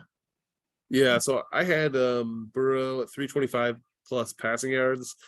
My thought there was that if the Chiefs are way ahead and Cincinnati's going to be throwing a lot, Burrow ended up at 325.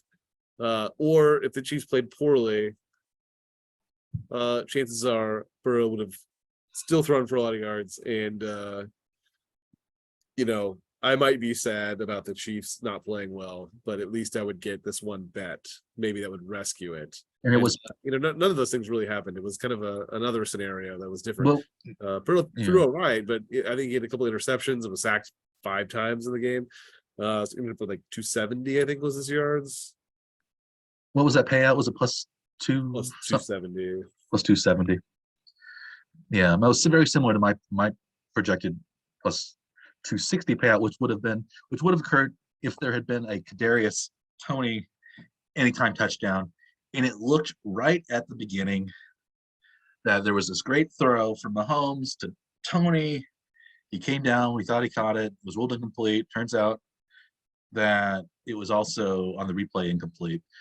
The Chiefs, I think, challenged that play, but it seemed like maybe it was ruled incomplete even before. Like I'm surprised the referee or the officials could rule it incomplete, because it looked like he caught it to me. And only from a specific angle they saw the ball kind of rolling around. From a specific angle, slowed down. Could you see it hit the ground? Yeah. That's why, there was no possible way that an official saw that ball hit the ground. It is not possible. Yeah, I think part There's of it no was way. Toney did not seem happy when he got up. Like, you would say, well, if he caught a touchdown like that in the playoffs, he should be happy. And it Yeah. reminded me of a similar incident a couple of years ago when Tyreek Hill was thrown a big long pass by Mahomes against the Broncos, I think, and it bounced around funny. And Hill It's like actually ping-ponged around off of another player and then back to him. yeah, and it ended up landing like on his stomach or in his arm, and he caught it. But Hill didn't think he caught it. He thought it probably hit the ground first. And because Hill didn't think he caught it, the Chiefs didn't review the play, because only after like 2 or 3 replays later, they realized, oh, he did catch it. And by that point, the Chiefs had already started the next couple of plays. And it was like that. It would have been a miraculous catch for Hill. I think Toney, really didn't catch it, but it was a little surprising that they ruled it. Yeah. I think it was only because of the reaction. The only reason it was the reason they didn't rule Hill's catch a catch is because, or they didn't challenge it, was because Hill didn't react. Yeah. Positive. And it's one of those things where maybe you should teach the players to be more positive, I guess. But I don't know if they review it. But it's one of those things. So and then Toney got hurt like the 2 plays after. Right. He had the next catch that he had that also was not a touchdown. Yeah, and so ankle injury. I thought that he could get a running touchdown or a receiving touchdown. Turns out return, maybe even. My instincts were right, but then he got hurt, and so that fizzled. We both and then on the spread, on the over under, the over under was 46.5. It crept up after we had made that bet, but got up to like 47 or 48, even maybe 49 some places. when Mahomes was seen as being a little bit more healthy as the week went on. But that game ended up being 23-20, so 43 total. It didn't make the over. So the under won, and you had bet on the under. So you were positive there. I was not. I took strategy directly from you by betting the unders instead of hoping for the over, just taking the under. And it paid off for me by taking your strategy. Yeah, and I never your listened to own myself. strategy. I know. I when I think of the Chiefs, I always want to pick the over because I think they're a lot of points. I think it's because I don't. This is one of the things I've kind of learned. I shouldn't bet on the Chiefs, but I don't know. Because I am influenced emotionally, but I guess still I don't get the other picks usually right either. So it's like 50-50, so it doesn't really matter. But we were both right on the Chiefs because we bet at the right time because the spread ended up being, I think, the Chiefs minus 1 or 2 even in some places. Yeah, I think 1.5. I think was somewhere around where it closed. 1.5. It had gotten up to Chiefs minus 2.5 at one point even. I think then it went back down again.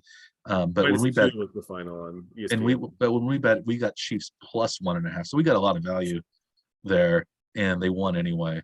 Well, I think we both would have picked the Chiefs minus 2 anyway, though, right? Or not? I would have. Yeah. I would have too. We still would have won, but I would have picked. Yeah, it would have been hard for me to pick the Chiefs anything below -7 probably. Yeah. I don't think we're not going score. to have that scenario. I don't think in the next game either. No, so whatever we'll pick, I would pick the Chiefs. I think the Chiefs are plus 1.5 or plus 2, depending on, or 1 or something, depending on where you look right now to the Eagles. So I think I would 1.5 is what I saw earlier. So can we reserve the right to bet the Chiefs here, or do we want to wait till next week? Yeah, that's what I don't know. I think maybe, yeah. I think we should just say we're going to bet the Chiefs minus 1.5 now. Okay, we'll do Chiefs minus 1.5 now, and then worry about the other stuff later. And then yeah. Okay. And then if it changes positively, we can worry about that later. Or make an additional bet then, or something. Right? Okay. We'll say we made. I mean, because we're both going to bet Chiefs. Yeah. Unless it gets like minus a lot. We're real. Well, maybe we can make another bet on it later then too, right? We're disinterested, impartial observers. You can't. How can you be impartial when it's your team, right? Yeah. So I would bet the Chiefs plus 1.5. So on the whole, you were 2-1 in this game. I was 1-2. It ended up we only lost. We would have, had we gotten any of the prop bets, we would have really won quite a bit of money, and it would have put us well over. But because both our prop bets were kind of average, about 3-1. So yeah, we missed it. Maybe that's a warning sign. We should be more careful with our prop bets in the Super Bowl. But we finished 3-3, and we already know that from the last Super Bowl that we bet on, and then we didn't do a show for 2 years. So yeah, we should have learned from that probably that prop bets are not so great. Yeah, or we should make smaller ones. Yeah, or maybe not pitch them if you want to the idea that of our favorite team necessarily winning. I don't know. We'll figure it out. But if the Chiefs, that was kind of what I had done with my picks, though. With props, it didn't matter, and it still didn't matter though. Yeah, it's a fool's game. But it seems like we're doing better on the spread and the over. Yeah. Like, so we were each 3-1 when it came to our traditional bets. Yes, but not the same 3-1. Not the same 3-1. 3-1. Yeah, so that's good. But then we were 0-4 on the total. So 6-2 on the traditional betting, 750. That'll make you a lot of money in Vegas if you can be 3 out of 4 right. But then we were even on the other one. So going in, so I think I was 3-4 coming in. That's right. So I'm 6-7. Numbers that we had wrong when we were talking last time. Yeah, we had thought we were worse than we were. That intern who handed me that paper has since been fired. Yeah, he's been given the pink slip, told to hit the bricks, and the correct totals. Yeah. So what you're 6? I'm 6-7, so I'm minus 100 in the playoffs. Yes. And you are healthily over. In now 8-5. plus 300. Not bad. Plus 300. So you're in a commanding lead. We'll have to For have the Fate Super Bowl. 2. Yes. And do you know what your commanding lead right now in the playoff betting has won you? Ooh. I don't. What have I won? Something very prestigious. It's the Oh, right oh yeah. Oh yes. to the Okay. first pick in our Pro Bowl games competition. We tried. So the Pro Bowl is coming up. They've redone the format. It's always the most anticlimactic, even of the All-Star games, I think, in the major sports. Nobody wants to play in it. Nobody wants to go. There used to be at least a free trip to Hawaii, but now it's not Now even it's in Hawaii. free trip to Las Vegas. Las Vegas, that's not too bad, I guess. Not so bad. But 20 it's no degrees in longer. Kansas City. It is much warmer in Las Vegas. It is. It is. But none of the Kansas City players will be playing there because they'll be preparing for the Super Bowl. None of the Eagles players will be there because they're in the Super Bowl. I think the Eagles and the Chiefs had the highest number of Pro Bowl players in the NFL this year. So maybe you can see why they both made the Super Bowl. And so yeah, so who are we left with for quarterbacks then for the this is game? Probably the most underwhelming Pro Bowl roster selected. It was Mahomes, Josh Allen, Joe Burrow from the AFC. That's a fantastic top three. Those are probably the three I would say in order the top three quarterbacks in the NFL. Probably I would probably go Mahomes, Burrow, Allen. But 1, 2, 3. Yeah, definitely. Without names attached to them, probably the top 3 quarterbacks in the NFL. Yeah. But playing in the Super Bowl, injury, and apparently an excused absence. I think it's because he sadly lost the AFC Championship game. Mr. Burrow, which it's hard to fault him for that. It was a close game, tough break. So yeah, he has been Mahomes, Allen, and Burrow have been replaced by Trevor Lawrence, which is a good pick. You would say he's a solid quarterback on his way up. Derek Carr, still, even though he didn't finish he's not with the Raiders really anymore. He was jettisoned for maybe a chance in the Tom Brady sweepstakes next year. Yeah. And consolation prize for the Tom Brady sweepstakes. Yeah. And it seems like Justin Herbert is also injured. He's having some sort of shoulder surgery right now. So the third quarterback pick has been Tyler Huntley for the Baltimore Ravens. So not Lamar Jackson, who also would have been a wonderful choice traditionally, but it's Tyler Huntley. He who famously had the attempted quarterback dive into the end zone that resulted in a 98-yard fumble return touchdown for the Bengals to win in the wildcard game. So yes. Huntley, Lawrence, and Carr, and the NFC is not much better, if any better, actually, because Jalen Hurts is gone, and that is Geno Smith, Kirk Cousins, and Jared Goff replacing Jalen Hurts. So those are our 6 quarterbacks for the Pro Bowl. Yeah, not exciting. Not exciting. All like game managers, though, really. All game managers, underwhelming. Hurts. Yeah. Goff probably had maybe the best season of all of them. Mm-hmm. Maybe this year, especially given the team that he played for. But we'll talk about that. But we'll use those. But the Pro Bowl format as well is different this year. It's no longer just an all-star game, tackle football between the AFC and the NFC, or some sort of weird other kind of format of game between the two sides.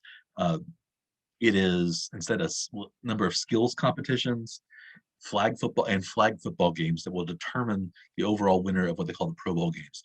And unfortunately, there's no betting available on the Pro Bowl right now. I haven't seen a spread. I haven't seen anything. So we're going to have this competition ourselves. And as I said, you will get the first pick, Andrew. I want to go through the form. We'll go through the Pro Bowl. It's lasting over 2 days, Thursday and Sunday of this week. Mm-hmm. So this is going to be airing on Thursday, so we'll have a chance to make our picks. The first event in the Pro Bowl games is what they call Epic Pro Bowl Dodgeball.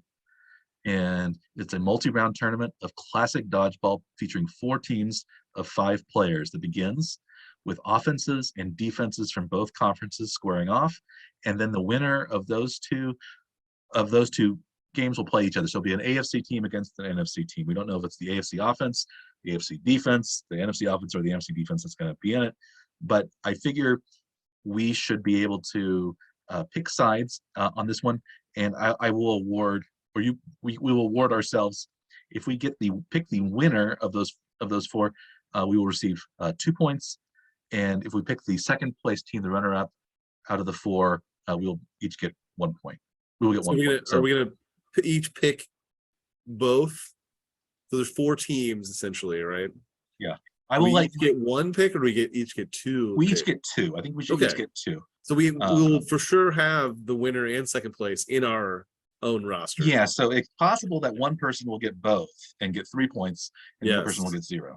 Or there'll be a 2-1 split. So we have AFC offense, AFC defense, NFC defense. Playing dodgeball. Again, we're not playing a football game, so we don't even know which players are playing. Are there going to be quarterbacks playing? Are there going to be linemen playing? Are they going to be little guys, big guys? Yeah. Who's a good dodgeball player? But you get the first pick. AFC. Yeah. You think that like wide receivers would be great at catching the ball, maybe eliminating the throwers. Mm-hmm. The quarterbacks may not be great at dodging, but they should be very accurate at throwing. They should be. I don't know how to pick this at all, Mike. So I'm just gonna pick one. I'll take the NFC defense, number 1. The NFC defense. Okay. I am going to make it harder for you. I am going to pick the AFC offense, which means you can pick either both NFCs or both defenses. I think I'll take the other defense. I think I'll go all defense. Okay, I'm going to go all offense. Okay. We have no choice. I have no choice, but I knew you would have to pick one of those 2. So you just forced me to make. I directed you into a pattern because I didn't want you to pick one offense, one random. I thought it'd be more interesting this way. My guess is that I will either win both or you will win both. Now is what my guess is. Oh, you may have lost your audio, Mike. Oh, can you hear me? Now I can. Sorry. One of the things we'll have to pay attention to the results of these events. Unless you're watching on ESPN on Thursday night. AFC offense, NFC offense. Yes. Dodgeball. Which game is up next? Is what they call the lightning round. And it says each conference will select 16 players to be in a 3-part elimination challenge that will leave 1 player left to earn 3 points for his conference, 1 splash catch, teammates, high stakes. But we don't even know who's playing, who's going to be in it. I think we should probably just pick AFC or NFC, and the winner will get 1 point because we have no idea what's going on. Okay. So you pick first. Last time, do I get to pick first this time, or do you continue to pick first? Since you're, I don't know. These are your rules. Do we alternate? It makes sense to alternate, I think. Let's alternate. Okay, I will pick first. I'm going to pick NFC. That's fine. It would have worked out the same because I was going to pick the AFC this time anyway. So in the lightning round, NFC lightning round. Okay. There's 1 point possible since I have no idea what's going on, and okay, this next one is going to be more interesting. And I will, and this is your pick as well, but I will determine what the picks are. The next round is what's called the longest drive, and 4 players from each conference will compete in a challenge to drive a golf ball the farthest distance off a tee. And we don't know who's going to be in it. And rather than doing AFC versus NFC, I think the pick should be: we think of quarterbacks probably golfing more than anybody else because they tend to be kind of older white guys and are less maybe involved in a kind of brutality, physical kind of day to day. So they think that they seem to be more golfing kind of country club types, at least in my experience. So, and we know, Mahomes is a pretty good golfer. He golfs a lot. And I'm sure, some of these other players, old like Derek Carr, I'm sure he's a pretty good golfer. Jared Goff, maybe. So I think of quarterbacks as being the number one position group at golfing, and so my offer to you is you can pick. The winner will be either a quarterback or a non-quarterback, and you can have either one. So there's a lot more non-quarterbacks to choose from, but I think quarterbacks are probably likely to be better at golf. But it's not just golf, it is his longest drive. But that also, it's not just brute strength, but it's also a technique kind of thing too. So you need to practice. But there are some guys that can just like crush the ball that aren't necessarily who you'd think would crush the ball. If it's QB, not QB, I think I would take not QB because there are more of them. So that means I have more chances. You say QB. And if by some reason there's no quarterback in the competition, we'll do it by conference, and I'll do. We just also do the AFC and NFC anyway. Yeah. Or do you want to do that additional? We can make 2 on this one. Yeah, whatever does it make? Okay. 1 point. Okay, so quarterback, non-quarterback, 1 point, and then AFC, NFC. I'm gonna go with the NFC again. Okay. And so that gives me the AFC. All right. That way, it's a little more consistent. It's easy to remember because you're taking the AFC. All right. This next one is precision passing. And each of the conferences, 3 quarterbacks will battle it out in a 1-minute accuracy competition, etc. So there are 6 quarterbacks, and I think we should each take 3 of the quarterbacks. Okay.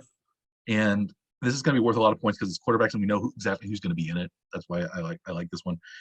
Yes. So I think we should do a kind of fantasy football kind of snake draft, where the first person gets the first pick, but the second person gets 2 and 3.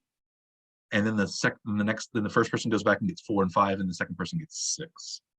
Yeah. And I think we should award 5 points to the winner, 4 points to second place, 3 points third, 2 points fourth, 1 point fifth, and 0 points for GFL for 6. So I always like DFL as the last. Do you want to pick first, or do you want to pick second and third? I'll give you that option. I will. So what is this? This is just straight accuracy. It is precision passing. Precision passing. There's 10 targets, either static or attached to robotic dummies or drones, which is worth a different amount. And there's also a long toss bucket 60 yards away. It's worth 10 points. Oh, so there's still going to be 60 yards. I think there are at least a couple quarterbacks there. I don't know that can throw it that far. But even if they can, doesn't mean are they accurate enough to hit it? But do they think they can? Yeah. And are they only going to be aiming for the 60-point target and not even try for the short ones? So would you like 1 like you may or be 2 and 3? Betting on I will go. Let me look at the quarterback list again real quick.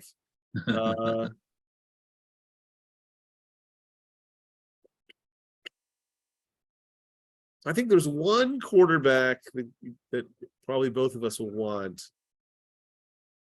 So I think I'm going to go first for my 1 shot and then give you 2 picks. I'm guessing who you're going to pick. Let's see if is he the Jaguars quarterback? Is that who you want? He is. I'm going to take Trevor Lawrence. Yeah, that's who I.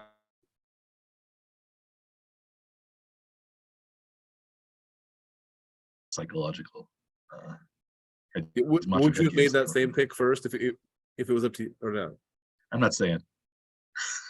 Well, it doesn't matter because it's if you were given, would you have taken the 1 pick first or would you have? Oh, I see. I think I like 2 and 3. So you would have done this. Although I'd be stuck with 6. I think we know what 6 is going to be. Yeah. So maybe I would have taken 1 just to be avoiding the 6 because I think Yeah. we all know who the 6 is. Not because we think he's probably because we just think he's maybe the least likely of the quarterbacks to be in this position. So I'm going to have the 6. So I need to really I do assume well. because you're talking about Derek Carr. So I need to be really good with 2 and 3 here. So we have the left is Tyler Huntley, Derek Carr. On the AFC, on the NFC, we have all 3. Gino, and Jared Goff and Kirk Cousins. I'm gonna say, well, Geno Smith was the most accurate passer in the league this year, but do I think he's going to be accurate in the skills competition over boring quarterbacks like Kirk Cousins, Jared Goff, or without pressure, Derek Carr without pressure? That's tough. I'm going to go Kirk Cousins as my second pick, as my first, as the number 2 pick. the number 2 overall. And Kirk Cousins and Your first pick, number 2 overall. And I think Jared Goff. He was a number 1 overall pick for a reason. I'm gonna go Jared Goff. Kirk Cousins, Jared Goff. And then I guess I will take the player that you said was the most accurate quarterback during the regular season, Geno Smith. I'll take him at 4. And then leave you with Tyler Huntley, obviously, by taking Derek Carr. Yeah, that's like I think 6. I think 1 and 6 were both obvious, and I think you made the right choice simply because you avoided Huntley. But who knows? Huntley might pull it out, so we don't know. We really have no idea. Yeah. So yeah, Tyler Huntley. Okay, so that's the quarterback competition, and the next category is going to be the best catch, and it's a 2-day competition. So it starts on Thursday, ends on Sunday, and I'm going to do something a little different here. Best, so there's it's judges and things like that, and I'm going to say you would think a wide receiver would get the best catch, but there might be non-wide receivers participating. And so what I propose is that you can take the winner is going to, if you think the winner is going to be a wide receiver, and you pick the wide receiver, you will receive 1 point. Okay. If it's a non-wide receiver, you will receive 2 points. So you can, if you pick that position, yeah, or if you pick, doesn't matter. You have to pick wide receiver or not wide receiver, like the quarterback, and the other quarterback. Yeah, so you'll get you pick wide receiver. And I think in general we think the wide receiver is probably more likely to get a better catch than a non-wide receiver. So that's why I'm making the non-wide receiver worth twice as much potentially. Yes. So you get 2 points if it's a non-wide receiver, 1 point for wide receiver. Which one do you want to take? I'll let you pick again. Oh, it's my because I get to pick the last one. Does that mean I know, but I devised the system, so I want you to pick. I will take the safer route. I think I will take the wide receiver. Okay. And leave you with the possibility of doubling the points. Yeah, not wide receiver or 2. Maybe I should have done 3, but I think 2. You can make it 3 if you want. These are for points that don't matter. You think you want to make it 3? Would you still pick the same thing? Yes, I think I would. Yes. You think so? I was gonna say, how about 4? How about 5? How about 6? Would you still? And then when you get to where you stop, you say, okay, it's 1 less than that. I don't want to do that. You want to do 3? Do you want to do 3? Let's do 3. Okay, so I get 3 for not wide receiver. Okay. Versus 1. So everything else is 1 point, right? Yeah, anybody else will be 1 point. So you get 1 point, and I would get 0 if it's a non-wide Still do AFC, NFC in this one then too? You want? Okay, that's just okay. We can do AFC, NFC, and that'll just be 1 point. Yeah. Okay. I've been picking NFC. I'll pick NFC. Justin Jefferson, I think, is on the NFC team, so I'm going to say If it was my choice, I would have used the same logic. I would have even done this exactly the same thing. Justin Jefferson is on the NFC, so you pick the NFC. Yeah. Yeah. It's funny. So I can at least even it up, maybe if Jeff Jefferson wins, you will win one, and then I would also win one that way. Correct. So we would each get 1 point, but if it's a not tight end or not wide receiver, yeah, if it's a tight end or a running back not wide or receiver, AFC, then you would end up being 3-1. Yeah, if it's not wide receiver NFC, I'd get 4. You get 4. You get 4-0. Yeah, that would be yeah. So best catch could be a big deal in this competition. All right. Yeah. And the Gridiron Gauntlet is the next one. Relay race, 6 players from each conference. I have no idea. Let's just pick AFC, NFC. 1 point here. Which do you like, Andrew? I will take the AFC. Okay, I'll take the NFC. It's easier to keep track of on these. We just default to, if I default to NFC, you default to AFC. Same thing for kick, tack, toe. Each team's kicker, punter, long snapper compete in a giant tic-tac-toe competition, showcase their respective skills. First team, we have it's the punter, long snapper, kicker, AFC versus NFC. AFC punter is AJ Cole. Long snapper is Morgan Cox. And right now there doesn't seem to be a kicker listed for the AFC. Yeah. That I see. The kicker to be named later. Maybe they don't even have one, yeah. There is a kicker named Jason Myers for the Seahawks for the NFC. So punter is Tress Way, long snapper Andrew DePaola from the Vikings. So which of those do you like? NFC? It's your pick, isn't it? My pick? Yeah. I'm gonna pick the NFC again, simply because they have a kicker named and the AFC doesn't. So who knows what their person's gonna be.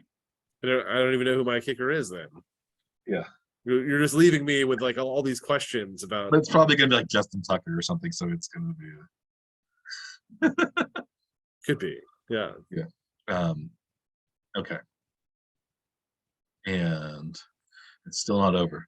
This is almost as exhausting as the rounds of stuff. So next one is move the chains.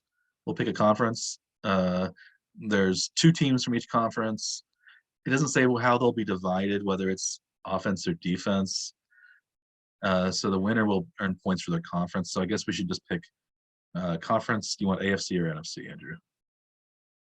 We've got this trend going right now that I'm going to just break it just to be annoying. So I'll go NFC this time. Ooh.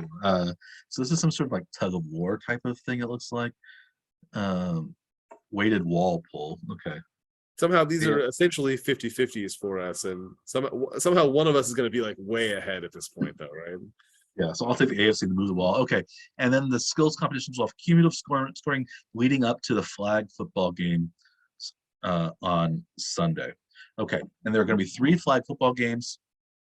The first 2 flag football games are going to be played, and the winner receives points for their conference. So we think it's going to be AFC or NFC. I guess there's 2 flag football games. I'm going to change it up just a little bit, and I'm going to say, do you think one conference will win both games? Ooh.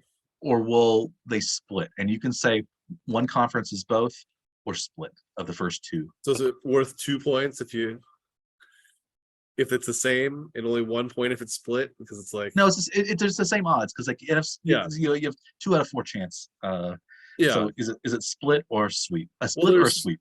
Split or sweep? I think we should call it. There's 3 different ways that it goes though, right? Because it's like one team wins both, the other team wins both, or there's a split. So there's like 3 scenarios. But you could say, but 2 of them, there's 4 scenarios, right? It's no, but it's really 2 of them the same. It depends the order. It depends on the order. Like you can Yeah, say, is it a tails and then heads, or a heads then tails, or is right, it both tails, both heads? right. I will say that it is a split. Okay, I'll take sweep. You have no Uh, choice. So yeah. And the final game, maybe we pick and so the points in all the skills competitions in the first two flag football games will be added together, and that will be the score at the beginning of the third and final flag game, which will determine the winning conference. So whichever conference is in the lead will have an advantage going into the last flag football game by how many points. So maybe we'll pick do we want to make the overall, maybe we'll say two points for the overall winner. And so it's 1 point just the winner of the game based on the weighted score from all of the skills yes. competition up to it Yeah. determines who wins. Yeah, let's make it a little bit higher than a regular 1 point, even though it's just a 50-50 guess. Yeah, We'll make it at 2 points. 3 maybe 4. What do you say? What do you want? Maybe 3. We went to Three? 3 with Okay. the other one. Okay, let's do 3. Okay. So this is Okay. overall winner. It's 3. Yeah, AFC or NFC. And I'll give you the choice. I mean, we've said from the beginning that the AFC is the better conference, but does the AFC care about And you might think you've been picking the AFC a lot more. Do you want to add to your AFC, or would you hedge and go NFC? Yeah, that's really more of a philosophical choice for myself. Yeah, that's why I wanted to saddle you with this question rather than answer it myself. I think I will take it as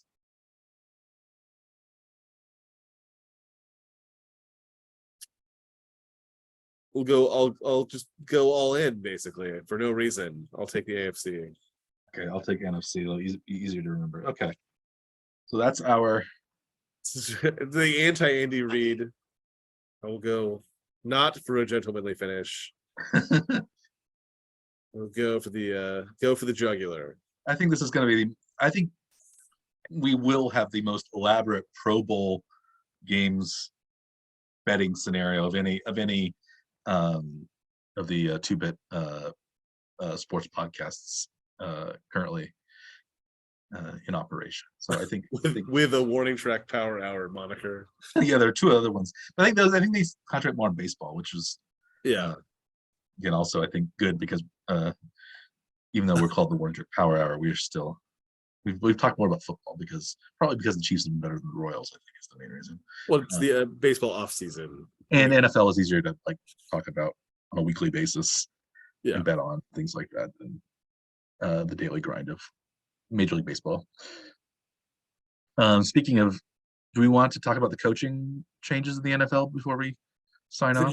Just because you just happened to mention baseball briefly, did you see the Royals are apparently bringing Zack Greinke back on a 1-year? Ooh, that's good. I $8 to $10 million-ish starter salary, one more season. I think any money you pay Zack Greinke is a bonus because he's one of the most interesting and strange players in the league, and I think that helps the Royals in both maybe I don't know if he's exactly a mentor to younger pitchers, but he's an example I think a lot of them can follow, and I think he will put people in the seats because he's interested. He's a homegrown star, even if he's not what he once was. So I'm happy to see him back. Yeah. How about you? Do you think that was worth it to sign Greinke? I think I'd like to see them have a planned move to the bullpen for him at some point, just to see if they can extend his career for several more years rather than trying to just maybe get 1 more year and then see what he does next year, decides he wants to play some more. I think to me it makes sense to try to move him to the bullpen and see if he might be able to get 2-3 more years out of But do you do that because we already have a Aroldis Chapman now on the Royals, and you think he's going to be a potential closer? You wouldn't. Yeah, that's what makes it weirder though this year. Would you waste Greinke as a middle reliever? Yeah, before the Chapman signing, I mean, so he tends to only throw 5 innings usually. Greinke does. So if you used him in some kind of just pitch 3 innings, but every 4 days, something like that.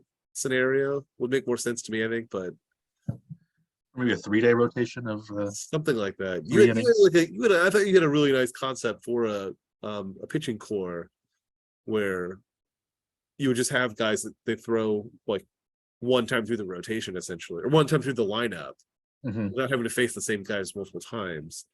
And then they would like not then that whole group would like pitch, in the next series, not necessarily against the same players over and over again. Yeah. And then you have one like emergency or two emergency guys or something like that. Yeah. You'd have That was three. it's an interesting strategy that Yeah, I think may you'd have, eventually get to. if you have three players, three pitchers who can each go through one time through the lineup, and you think maybe there are probably four at bats for a player, so maybe you'd have four pitchers for each game, 3 games, and then an extra person. So usually there are 13. A couple of guys that bullpen. can fill in, yeah. Yeah, it might work. I don't know. Yeah, it's an interesting strategy. Yeah, it's not gonna probably come into maybe the Rays or something like Well, that. it's getting. I think it's getting more acceptable at least because like Tampa has done like the opener scenario. It's not that once that has like broken the concept of a traditional starter, then the strategy that you talked about is, I think, a possibility. Partly because the playoffs, it seems like they're talking more and more about seeing people multiple times through the lineup, especially the third time through the lineup is a big disadvantage. So maybe you have one person go 2 times through the lineup, or ideally, and then take them out at that point. But that's still sort of a starter, but just kind of have a short starter. But I like the one time that I once thought of. I'd forgotten I thought of that. Thanks for reminding me. I thought it was interesting. I thought they should do that for like 1 or 2 positions in the lineup, in the rotation. It would be like it's just like a block day where it's like, instead of having a 5th starter, you have 3 guys that pitch that game, and it doesn't matter what order they're in. Maybe that can be lineup determinant, but but instead of having to like try to throw a 5th guy out there that isn't going to hack it anyway, just give that game to a set of pitchers who are acting as the 5th guy, so then the whole bullpen can rest too. Like, that could work for like a team that doesn't have 5 major league starters. Like you've got 4 major league starters plus a fringe 5th starter, but maybe he's the first guy in the block, and then you don't have to he doesn't have the pressure of him of having to pitch to try to go 7 innings. Instead, he only has to go through the rotation or through the lineup once, and then or you could say at least maybe 3 innings or 4 innings max, and then something like that. I like because then because you're gonna probably use at least 2 relievers with that 5th starter. So maybe just designate that 3. But to do it that way instead of rather just like a set bullpen game, where like the Royals have done that recently, where they just throw 8 guys out there over the course of the game. It's like you're just draining your bullpen for the next several days, because most of those guys aren't going to be as effective tomorrow if they have to pitch today. If your entire bullpen is pitching today, right? So there's something in there that would be a viable strategy. I think so too. Especially a team that, I don't think you'd use that if you had 5 great starters. You wouldn't need it. You wouldn't do that. But if you had 5 great starters and then 2 of them get hurt during the year, that's a viable strategy. I think so too. Speaking of coaching strategies, 3 NFL vacancies have been filled at the head coaching level within the last week or so. One is Frank Reich, to former Indianapolis coach earlier this season, let go in the middle of the season for Jeff Saturday. We don't have as an interim coach, we don't have a permanent head coach picked for the Colts yet.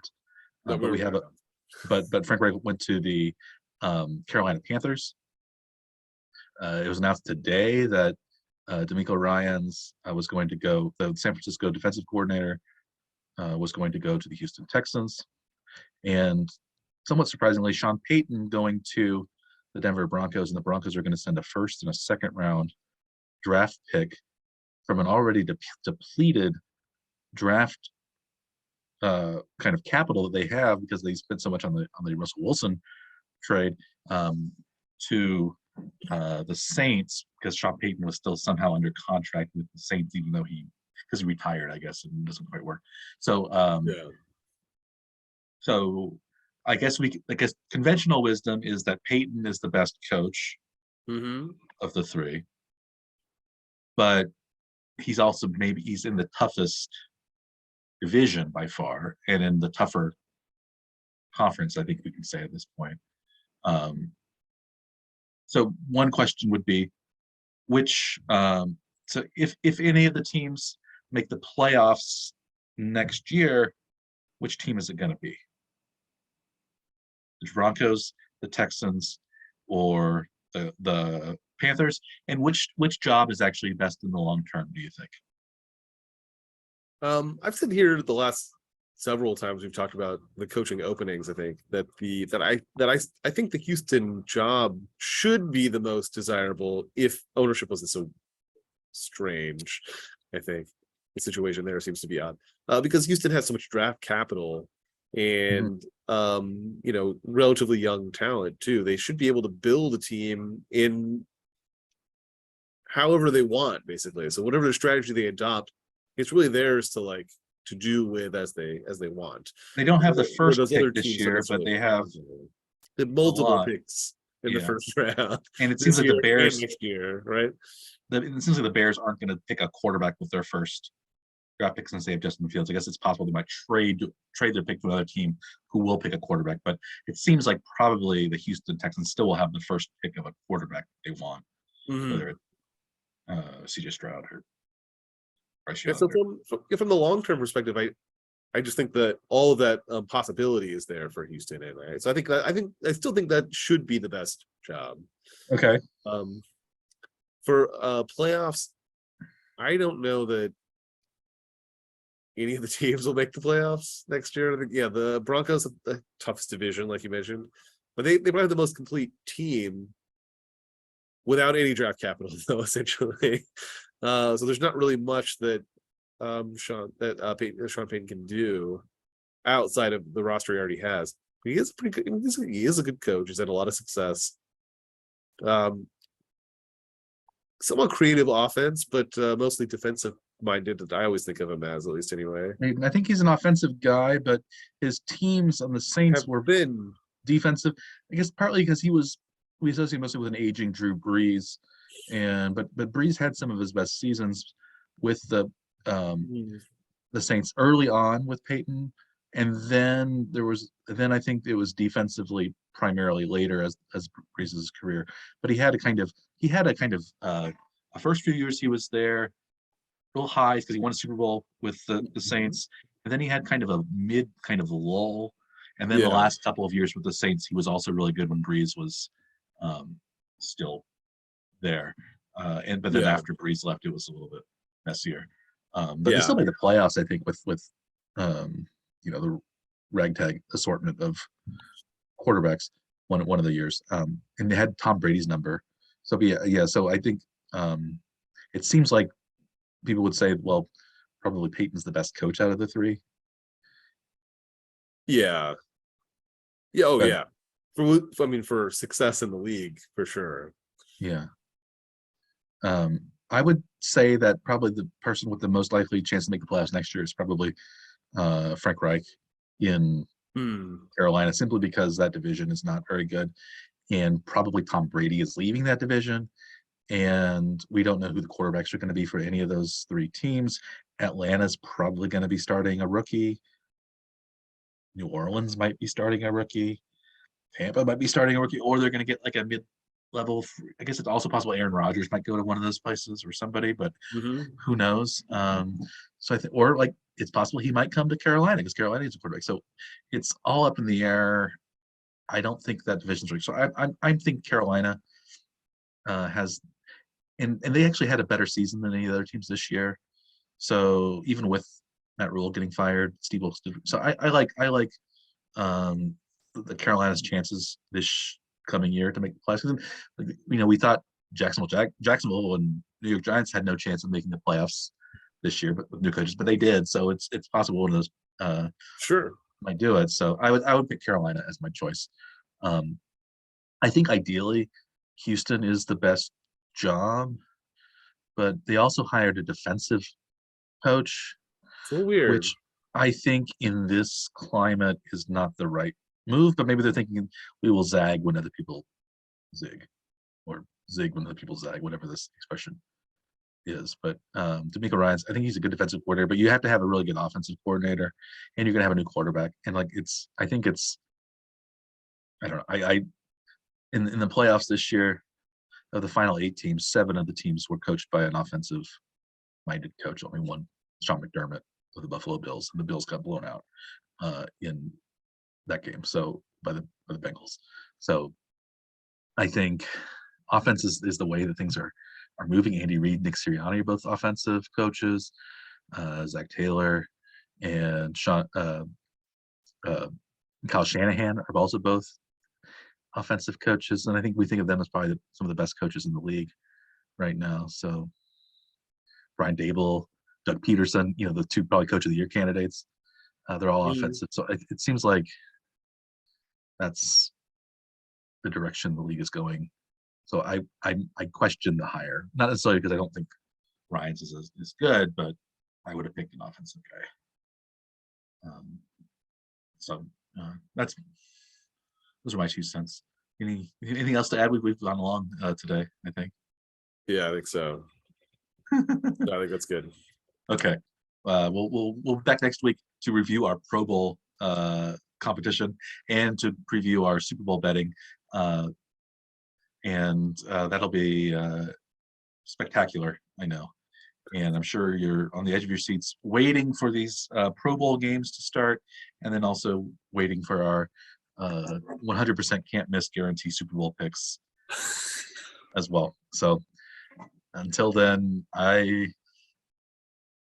am Dr. Michael Werman. He is Dr. Andrew Scaff. We are the Warning Track Power Hour. Please like and or subscribe to our podcast or YouTube channel. And until then, we wish you good day.